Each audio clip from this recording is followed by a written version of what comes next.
ಸಹೋದರ ಸಹೋದರಿಯರೇ, ಇಂದಿನ ಭಾನುವಾರದ ಕಾರ್ಯಕ್ರಮಕ್ಕೆ ತಮಗೆಲ್ಲರಿಗೂ ಕರ್ನಾಟಕ ಥಿಯಾಸಫಿಕಲ್ ಫೆಡರೇಷನ್ ವತಿಯಿಂದ ಆದರವಾದ ಸ್ವಾಗತವನ್ನು ಕೋರ್ತಾ ಇದ್ದೇನೆ. ಮೊದಲು 3 ಬಾರಿ ಓಂಕಾರ, ನಂತರ ಪ್ರಾರ್ಥನೆಯೊಂದಿಗೆ ಇಂದಿನ ಕಾರ್ಯಕ್ರಮವನ್ನು ಪ್ರಾರಂಭಿಸೋಣ. ಓ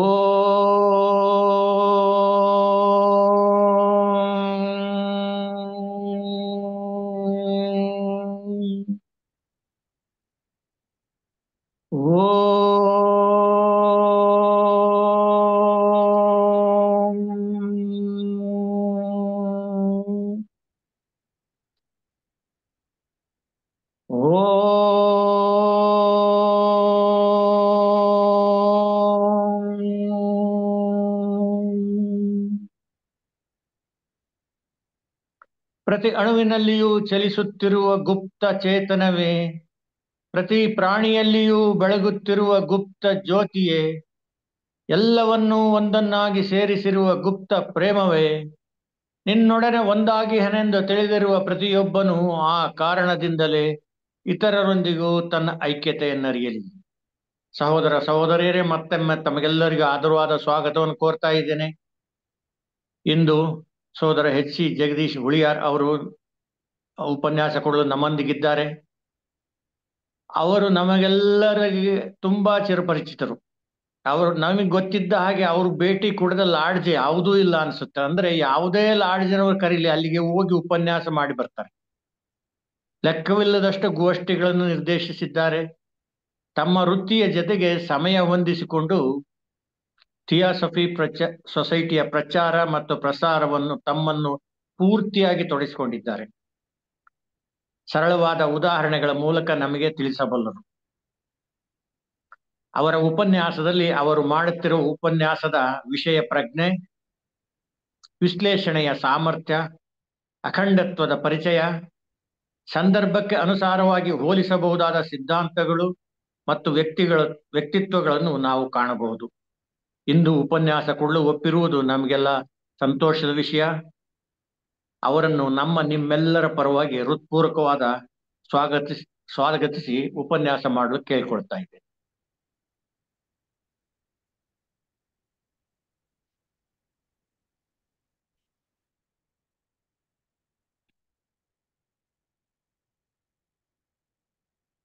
ಪರಮ ಗುರುಗಳನ್ನು ಸ್ಮರಿಸಿ ಸರ್ವರ ಅಂತರಂಗದಲ್ಲಿ ದೇದೀಪ್ಯಮಾನವಾಗಿ ಬೆಳಗುತ್ತಿರುವಂತಹ ಪರಮಾತ್ಮ ಚೈತನ್ಯಕ್ಕೆ ನಮಸ್ಕರಿಸಿ.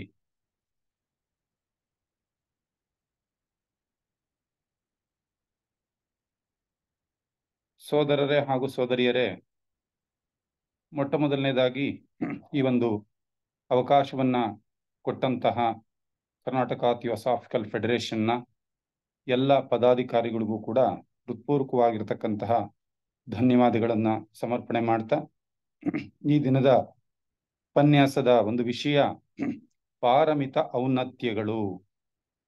ಈ ಥಿಯೋಸಫಿ ಸಾಹಿತ್ಯ ಕ್ಷೇತ್ರದಲ್ಲಿ ಮೇರು ಕೃತಿಗಳು ಅಥವಾ ತ್ರಿರತ್ನಗಳು ಅಂತಕ್ಕಂತಹ ಹೆಸರಿಗೆ ಪಾತ್ರವಾಗಿರ್ತಕ್ಕಂತಹ ಮೌನವಾಣಿ ಗ್ರಂಥದ 3ನೇ ಭಾಗದಲ್ಲಿ ಬರ್ತಕ್ಕಂತಹ ಸಪ್ತ ಮಹಾದ್ವಾರಗಳು ಅನ್ನುವಂತಹ ಏನು ಒಂದು 3ನೇ ಭಾಗ ಇದೆ, ಆ ಭಾಗದಲ್ಲಿ ಬರ್ತಕ್ಕಂತಹ ಒಂದು ವಿಷಯಗಳೇ ಇವತ್ತಿನ ಒಂದು ಉಪನ್ಯಾಸದ ವಿಷಯಗಳು. ಅದು ಪಾರಮಿತ ಔನ್ನತ್ಯಗಳು ಅಂತ ಹೇಳಿ. ಈ ಯೋಗ ಪಥದಲ್ಲಿ ಮುನ್ನಡಿಬೇಕು ಅಂತ ಅಂದುಕೊಂಡಿರ್ತಕ್ಕಂತಹ ಪ್ರತಿಯೊಬ್ಬ ಸಾಧಕನೂ ಕೂಡ ಕೆಲವೊಂದು ಸಾಮಾನ್ಯವಾಗಿರ್ತಕ್ಕಂತಹ ಒಂದು ಸದ್ಗುಣಗಳನ್ನ ಬೆಳೆಸ್ಕೊಳ್ಳೇಬೇಕಾಗತ್ತೆ. ಅದು ಎಲ್ಲರಿಗೂ ಅದು ಒಂದು ರೀತಿ ಸರ್ವೇ ಸಾಮಾನ್ಯ. ಆ ಸದ್ಗುಣಗಳು ಇಲ್ದೇನೆ ಅವನು ಮುಂದಕ್ಕೆ ಹೋಗೋದಕ್ಕೆ ಸಾಧ್ಯ ಇಲ್ಲ. ಆದ್ರೆ ಆ ಗುಣಗಳನ್ನ ಬೆಳೆಸ್ಕೊಳ್ತಕ್ಕಂತಹ ಒಂದು ಶಿಕ್ಷಣ ವಿಧಾನ ಏನಿದೆ, ಅದು ಒಬ್ಬೊಬ್ಬ ಸಾಧಕನಿಗೂ ಕೂಡ ಬೇರೆ ಬೇರೆ ಆಗಿರಬಹುದು. ಎಲ್ಲರೂ ಒಂದೇ ರೀತಿಯಾದಂತಹ ಮಾರ್ಗದಲ್ಲಿ ನಡೆದು ಆ ಸದ್ಗುಣಗಳನ್ನ ಮೈಗೂಡಿಸ್ಕೊಳ್ಳಿಕ್ ಸಾಧ್ಯ ಇಲ್ಲ. ಆದ್ರೆ ಅವುಗಳನ್ನ ಮೈಗೂಡಿಸ್ಕೊಳ್ಬೇಕಾದ ಮಾತ್ರ ಅನಿವಾರ್ಯವೇ. ಇಲ್ಲಿ ನಾವು ನಮ್ಮ ಥಿಯೋಸಫಿ ವಾಂಗ್ಮಯದ ಪ್ರಕಾರ ನಾವು ಅರ್ಥ ಮಾಡ್ಕೊಂಡಿದ್ದೇವೆ, ಒಂದು ಏನು ಸಪ್ತ ರೇಖೆಗಳು ಅಂತ ಹೇಳಿದೆ. ಒಬ್ಬೊಬ್ರು ಕೂಡ ನಾವು ಒಂದೊಂದು ರೇಖೆಗೆ ನಾವು ಸೇರಿರ್ತೇವೆ. ಹಾಗಾಗಿ ನಮ್ಮ ಸ್ವಭಾವಗಳು, ನಮ್ಮ ಗುಣಲಕ್ಷಣಗಳು ಎಲ್ಲ ಕೂಡ ಬೇರೆ ಬೇರೆ ಆಗಿರುತ್ತೆ. ಸಹಜವಾಗಿ ನಾವು ಯಾವ ರೇಖೆಗೆ ನಾವು ಸೇರಿರ್ತೀವಿಯೋ ಆ ರೇಖೆಯ ಗುರುಗಳ ಕಡೆಗೆ ಈ ಮಾರ್ಗದಲ್ಲಿ ನಡೀತಾ ಇರತಕ್ಕಂಥವನು ತನಗೆ ಗೊತ್ತಿದ್ದೋ ಅಥವಾ ಗೊತ್ತಿಲ್ಲದೇನೋ ಆ ಗುರುಗಳ ಕಡೆಗೆ ಇವನು ಆಕರ್ಷಿತನಾಗ್ತಾನೆ. ಹಾಗಾಗಿ ಈ ಏನು ಸಪ್ತ ರೇಖೆಗಳಿಗೆ ಸಂಬಂಧಪಟ್ಟಂತಹ ಒಬ್ಬೊಬ್ಬ ಸಾಧಕನೂ ಕೂಡ ಈ ಸದ್ಗುಣಗಳನ್ನ ಮೈಗೂಡಿಸ್ಕೊಳ್ಳಿಕ್ಕೆ ಏನು ಅವನು ಶಿಕ್ಷಣವನ್ನ ಪಡೀತಾನೋ ಅದ್ರ ವಿಧಾನದಲ್ಲಿ ಮಾತ್ರ ಸ್ವಲ್ಪ ವ್ಯತ್ಯಾಸಗಳಿರುತ್ತೆ.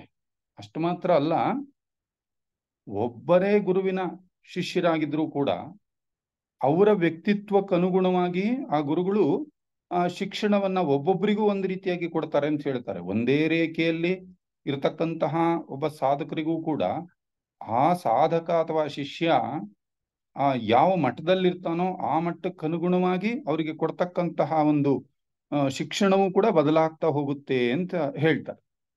ಹಾಗಾಗಿ ಇಲ್ಲಿ ಒಬ್ಬೊಬ್ಬರಿಗೂ ಕೂಡ ಆ ಶಿಕ್ಷಣ ವಿಧಾನ ಬೇರೆನೇ ಆಗಿರುತ್ತೆ ಅಂತಕ್ಕಂಥದ್ದು. ಅದನ್ನೇ ಜೆ ಕೃಷ್ಣಮೂರ್ತಿಗಳು ಟ್ರೂತ್ ಈಸ್ ಪಾತ್ಲೆಸ್ ಲ್ಯಾಂಡ್ ಅಂತ ಹೇಳೋದು. ಒಬ್ಬೊಬ್ರಿಗೂ ಅವನ ಒಂದೇ ಆದಂತಹ ಒಂದು ದಾರಿ ಇದೆ. ಆದ್ರೂ ಒಂದು ಸಮಗ್ರ ದೃಷ್ಟಿಯಿಂದ ನೋಡುವಾಗ ಸಾಧಕ ಅವನ ಮುಂದೆ 2 ಮಾರ್ಗಗಳು ಇದೆ ಅಂತ ಹೇಳ್ತಾರೆ. 2 ಮಾರ್ಗಗಳು. ಅದರಲ್ಲಿ ಒಂದು ಮಾರ್ಗ 4 ಮುಖಗಳುಳ್ಳ ಸಂತಾನ್, ಅಂದ್ರೆ ಅದನ್ನ ಧ್ಯಾನ ಅಂತ ಹೇಳ್ತಾರೆ. ಧ್ಯಾನ ಮಾರ್ಗ, 4 ಮುಖಗಳುಳ್ಳ ಸಂತಾನ್ ಅಂದ್ರೆ ಧ್ಯಾನ ಮಾರ್ಗ ಅಂತಕ್ಕಂಥದ್ದು ಒಂದು ಮಾರ್ಗ. ಇನ್ನ ಎರಡನೇದು 6 ಪಾರಮಿತಗಳೆಂಬ ಒಂದು ಘನವಾದ ದ್ವಾರಗಳ ಮೂಲಕ ಹಾದು ಜ್ಞಾನದ 7ನೇ ಹಂತವಾಗಿರ್ತಕ್ಕಂತಹ ಬೋಧಿ ಅಥವಾ ನಮ್ಮಂತೂ ಪ್ರಜ್ಞೆಗೆ ಕರೆದೊಯ್ತಕ್ಕಂತಹ ಒಂದು ಮಾರ್ಗ ಅಂತೇಳಿ.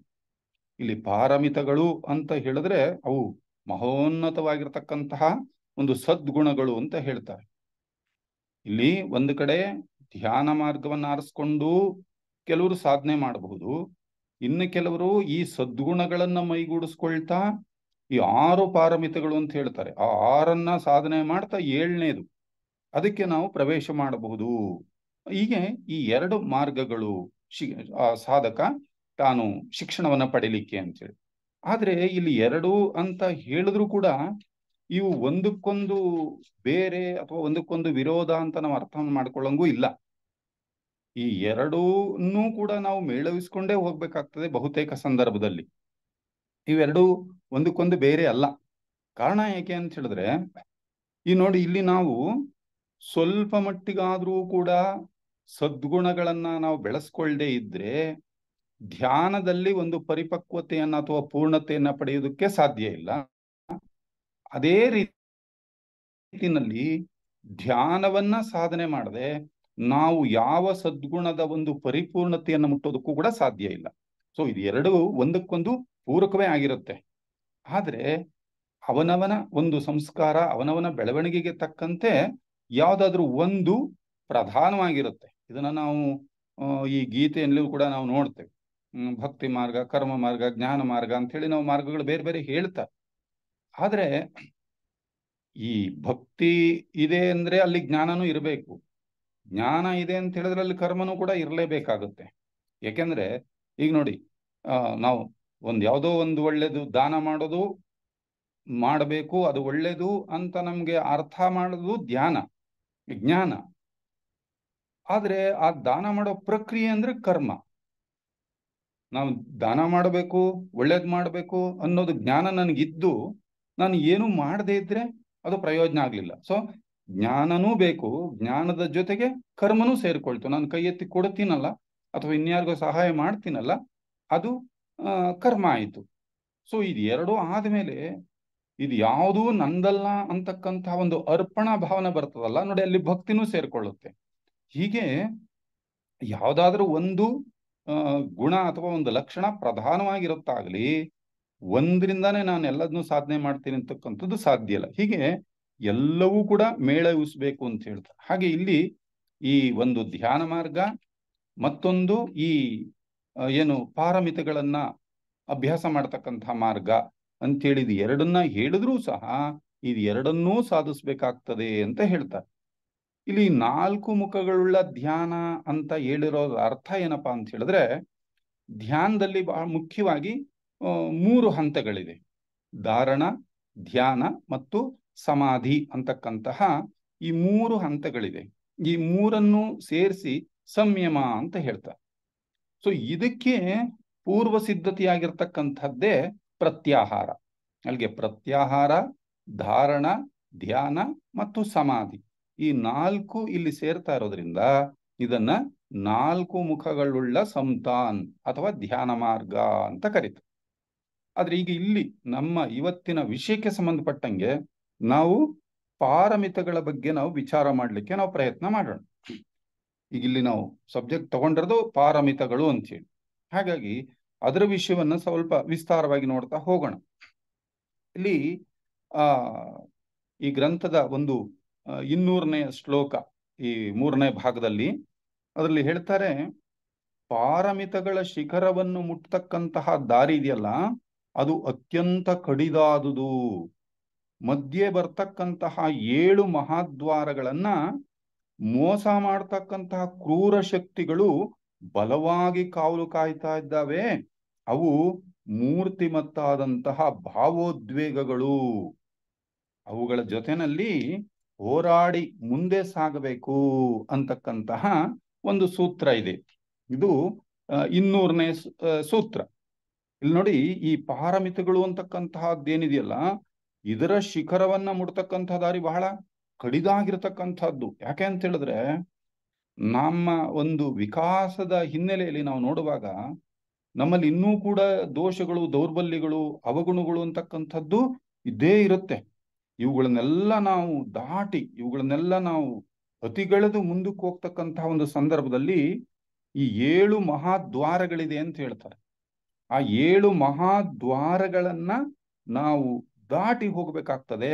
ಆದ್ರೆ ಒಂದೊಂದು ದ್ವಾರದಲ್ಲೂ ಕೂಡ ಮೋಸ ಮಾಡ್ತಕ್ಕಂತಹ ಒಂದು ಕ್ರೂರ ಶಕ್ತಿಗಳು ಬಲವಾಗಿ ಕಾವಲು ಕಾಯ್ತಾ ಇದ್ದಾವೆ ಅಂತ ಹೇಳ್ತಾರೆ. ಅಂದ್ರೆ ಇದು ಒಂದು ರೀತಿನಲ್ಲಿ ಕಾವ್ಯಮಯವಾಗಿಯೂ ಕೂಡ ಹೇಳ್ತಾರೆ. ಅಲ್ಲಿ ನಿಜವಾಗ್ಲೂ ಅಲ್ಲಿ ನಿಂತ್ಕೊಂಡಿದ್ದಾರೆ, ಕಾಯ್ತಾ ಇದ್ದಾರೆ ಅಂತಲ್ಲ. ಆ ಒಬ್ಬೊಬ್ಬನೂ ಕೂಡ ಈ ಹಂತವನ್ನ ಮುಟ್ಟಬೇಕಾಗ್ತದೆ, ಇದನ್ನು ದಾಟಬೇಕಾಗ್ತದೆ ಅನ್ನುವಾಗ ಅವನಲ್ಲಿ ಆ ಅವಗುಣಗಳೇ ಅವನಲ್ಲಿ ಇರ್ತಕ್ಕಂತಹ ಆ ಕ್ರೂರ ಶಕ್ತಿಗಳು. ಅದರಿಂದ ಅವು ಯಾವಪ್ಪ ಅಂತ ಹೇಳಿದ್ರೆ, ಅವುಗಳು ಅವನ ಒಂದು ಭಾವೋದ್ವೇಗಗಳು. ಆ ಭಾವೋದ್ವೇಗಗಳ ಜೊತೆನಲ್ಲಿ ಇವನು ಹೋರಾಡಿ ಮುಂದೆ ಸಾಗಬೇಕಾಗತ್ತೆ. ಈಗ ನಮ್ಗೆ ಅರ್ಥ ಆಗ್ತಾ ಇದೆ ಇದು. ನಾವೊಂದು ಸಣ್ಣ ಯಾವುದನ್ನಾದ್ರೂ ನಾನು ಮೈಗೂಡಿಸ್ಕೋಬೇಕು, ಒಂದು ಹೊಸ ವಿಷಯವನ್ನ, ಒಂದು ಹೊಸ ವಿಚಾರವನ್ನ, ಹೊಸ ಗುಣಗಳನ್ನ ಅಂತ ಹೇಳಿ ನಾವು ನೋಡುವಾಗ ಎಷ್ಟು ಅದ್ರ ಜೊತೆನಲ್ಲಿ ನಾವು ಹೋರಾಟ ಮಾಡಬೇಕಾಗ್ತದೆ.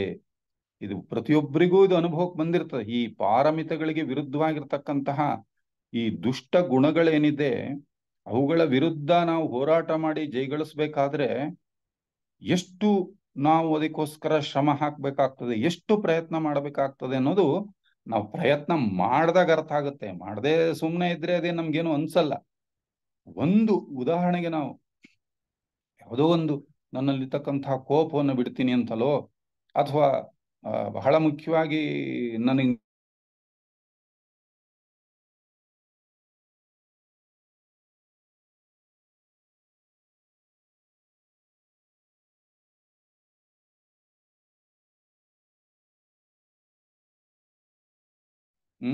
ಈ ಏನು ಪ್ರೇಮಕ್ಕೆ ವಿಲಕ್ಷಣ ಇದು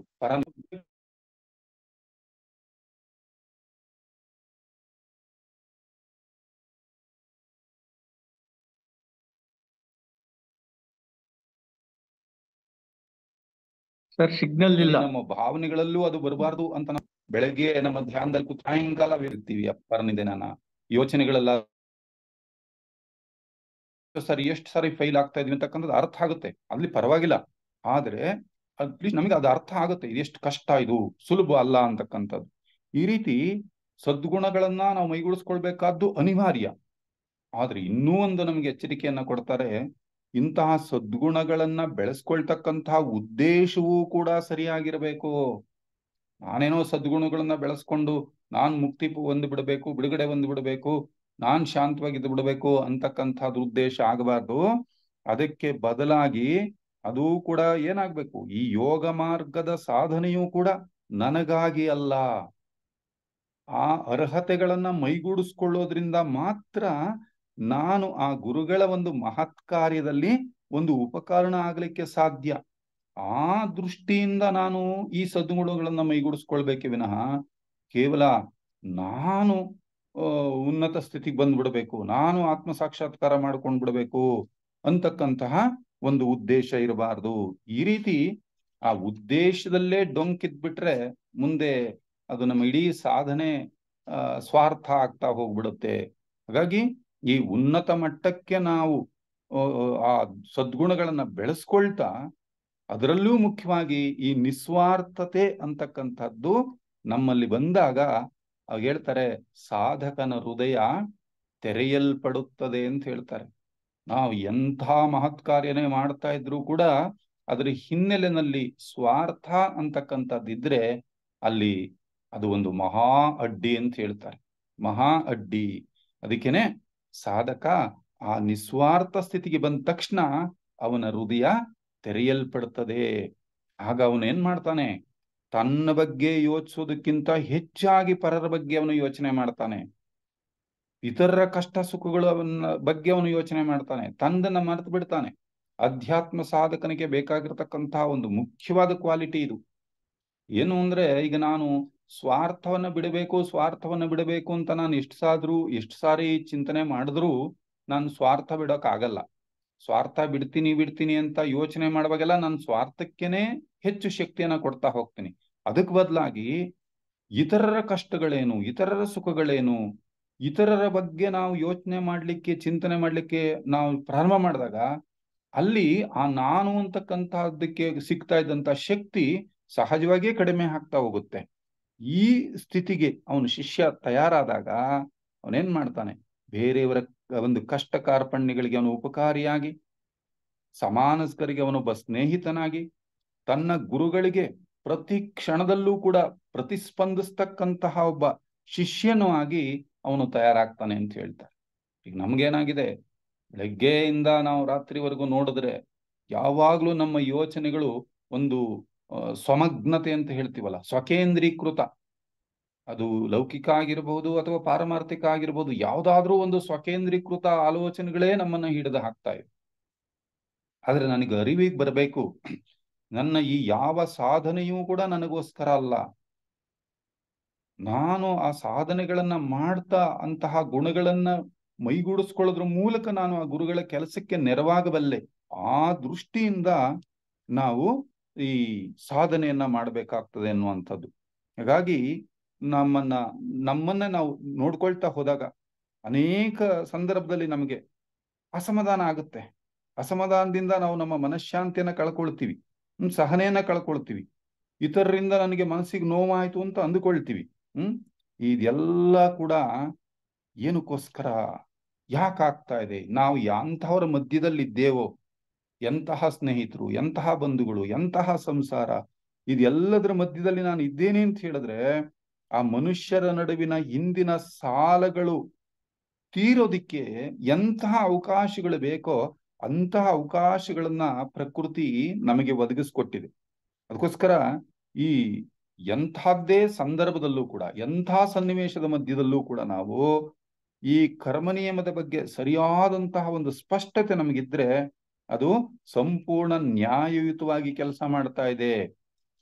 ಕೆಲವು ವೇಳೆ ನಮ್ಗೆ ಅನ್ನಿಸ್ಬೋದು ಅದು ಹೊರಗಿನ ದೃಷ್ಟಿಯಲ್ಲಿ ಅದು ಏನ್ ಅನ್ಯಾಯ ಆಗ್ತಾ ಇದೆ, ನನಗೇ ಯಾಕೆ ಈ ತರ, ಅಥವಾ ಇನ್ನೊಬ್ಬರಿಗೆ ಯಾರಿಗೆ ಅಂತ ಒಳ್ಳೆಯವ್ರಿಗೆ ಯಾಕೆ ಈ ತರ, ಇದೆಲ್ಲ ನಮ್ಗೆ ಅನ್ಯಾಯ ಅನ್ನೋ ತರ ಕಂಡು ಬರಬಹುದು. ಆದ್ರೆ ಕರ್ಮ ಕಟ್ಟಳೆ ಅಂತಕ್ಕಂಥದ್ದು ಎಳ್ಳಷ್ಟು ಯಾರಿಗೂ ಅನ್ಯಾಯವಾಗದೆ ಇರತಕ್ಕಂತಹ ರೀತಿಯಲ್ಲಿ ಸಂಪೂರ್ಣವಾದಂತಹ ಒಂದು ನ್ಯಾಯವನ್ನ ಒದಗಿಸ್ತದೆ ಅಂತ ಹೇಳ್ತಾರೆ. ಅದಕ್ಕಾಗಿ ನಾವು ಎಂಥ ಸಂದರ್ಭದಲ್ಲೂ ಕೂಡ ಸಮಾಧಾನವಾಗಿರಬೇಕು. ಇನ್ನು ಈ ಒಳ್ಳೆ ಕೆಲಸವನ್ನ ಮಾಡಿದಾಗ ಪ್ರಯತ್ನಗಳು, ಕೆಲವು ಸಾರಿ ನಾವು ಪ್ರಯತ್ನ ಮಾಡಿರ್ತೀವಿ, ಒಳ್ಳೆ ಕೆಲಸನೇ ಮಾಡಬೇಕು ಅಂತ ಪ್ರಯತ್ನ ಮಾಡ್ತೀವಿ, ಆದ್ರೆ ಅಲ್ಲಿ ಯಶಸ್ವಿ ಆಗದೆ ಇರ್ಬೋದು. ಎಷ್ಟೋ ಸಲ ನಾವು ಮಾಡುವಂತ ಪ್ರಯತ್ನ ಫೇಲ್ ಆಗ್ಬೋದು. ಆದ್ರೂ ಕೂಡ ನಾವು ಹೇಗಿರ್ಬೇಕು, ದುಃಖ ಪಡುವಂತಹ ಮನಸ್ಥಿತಿ ಬರಬಾರದು ನಮ್ಗೆ. ನಾವು ಆಧ್ಯಾತ್ಮಿಕವಾಗಿ ಸ್ವಲ್ಪ ಮುಂದುವರಿತಾ ಇದ್ರೆ ನಮ್ಗೆ ಅರ್ಥ ಆಗ್ತದೆ, ಪ್ರಯತ್ನ ಮುಖ್ಯನೇ ಹೊರತು ಫಲಿತಾಂಶ ಅಲ್ಲ ಅಂತಕ್ಕಂಥದ್ದು ನಮ್ಮ ಅರಿವಿಗೆ ಬರುತ್ತೆ. ಸಾಧನೆಯನ್ನ ಮಾಡ್ತಾ ಮಾಡ್ತಾ ಈ ಜ್ಞಾನವನ್ನ ನಾವು ಸಂಪಾದನೆ ಮಾಡ್ತಾ ಮಾಡ್ತಾ ನಮಗೆ ಅರಿವಿಗೆ ಬರುತ್ತೆ. ಪ್ರಯತ್ನ ಮಾಡ್ತಾ ಹೋಗೋದು. ಕರ್ಮಣ್ಯೇವಾಧಿಕಾರಸ್ಥೆ ಮಾ ಫಲೇಶು ಕದಾಚನ, ಪ್ರಯತ್ನ ನನ್ನದು, ಪ್ರತಿಫಲ ಭಗವಂತಂದು ಅಂತಕ್ಕಂಥ ಒಂದು ತೀರ್ಮಾನ ನಮಗೆ ಬಂದ್ರೆ ಆಗ ನಾವು ಅತ್ಯಂತ ಒಂದು ಪ್ರಶಾಂತವಾದಂತಹ ಸ್ಥಿತಿಗೆ ನಮ್ಮ ಮನಸ್ಸು ಬರ್ತದೆ. ಅಲ್ಲಿ ಸ್ವಲ್ಪವೂ ಕೂಡ ಅಲ್ಲೋಲ ಕಲ್ಲೋಲ ಇಲ್ಲದೆ ಇರ್ತಕ್ಕಂತಹ ಒಂದು ಪ್ರಶಾಂತವಾದಂತಹ ಒಂದು ಮನಸ್ಥಿತಿ ನಮ್ಗೆ ಲಭ್ಯವಾಗತ್ತೆ.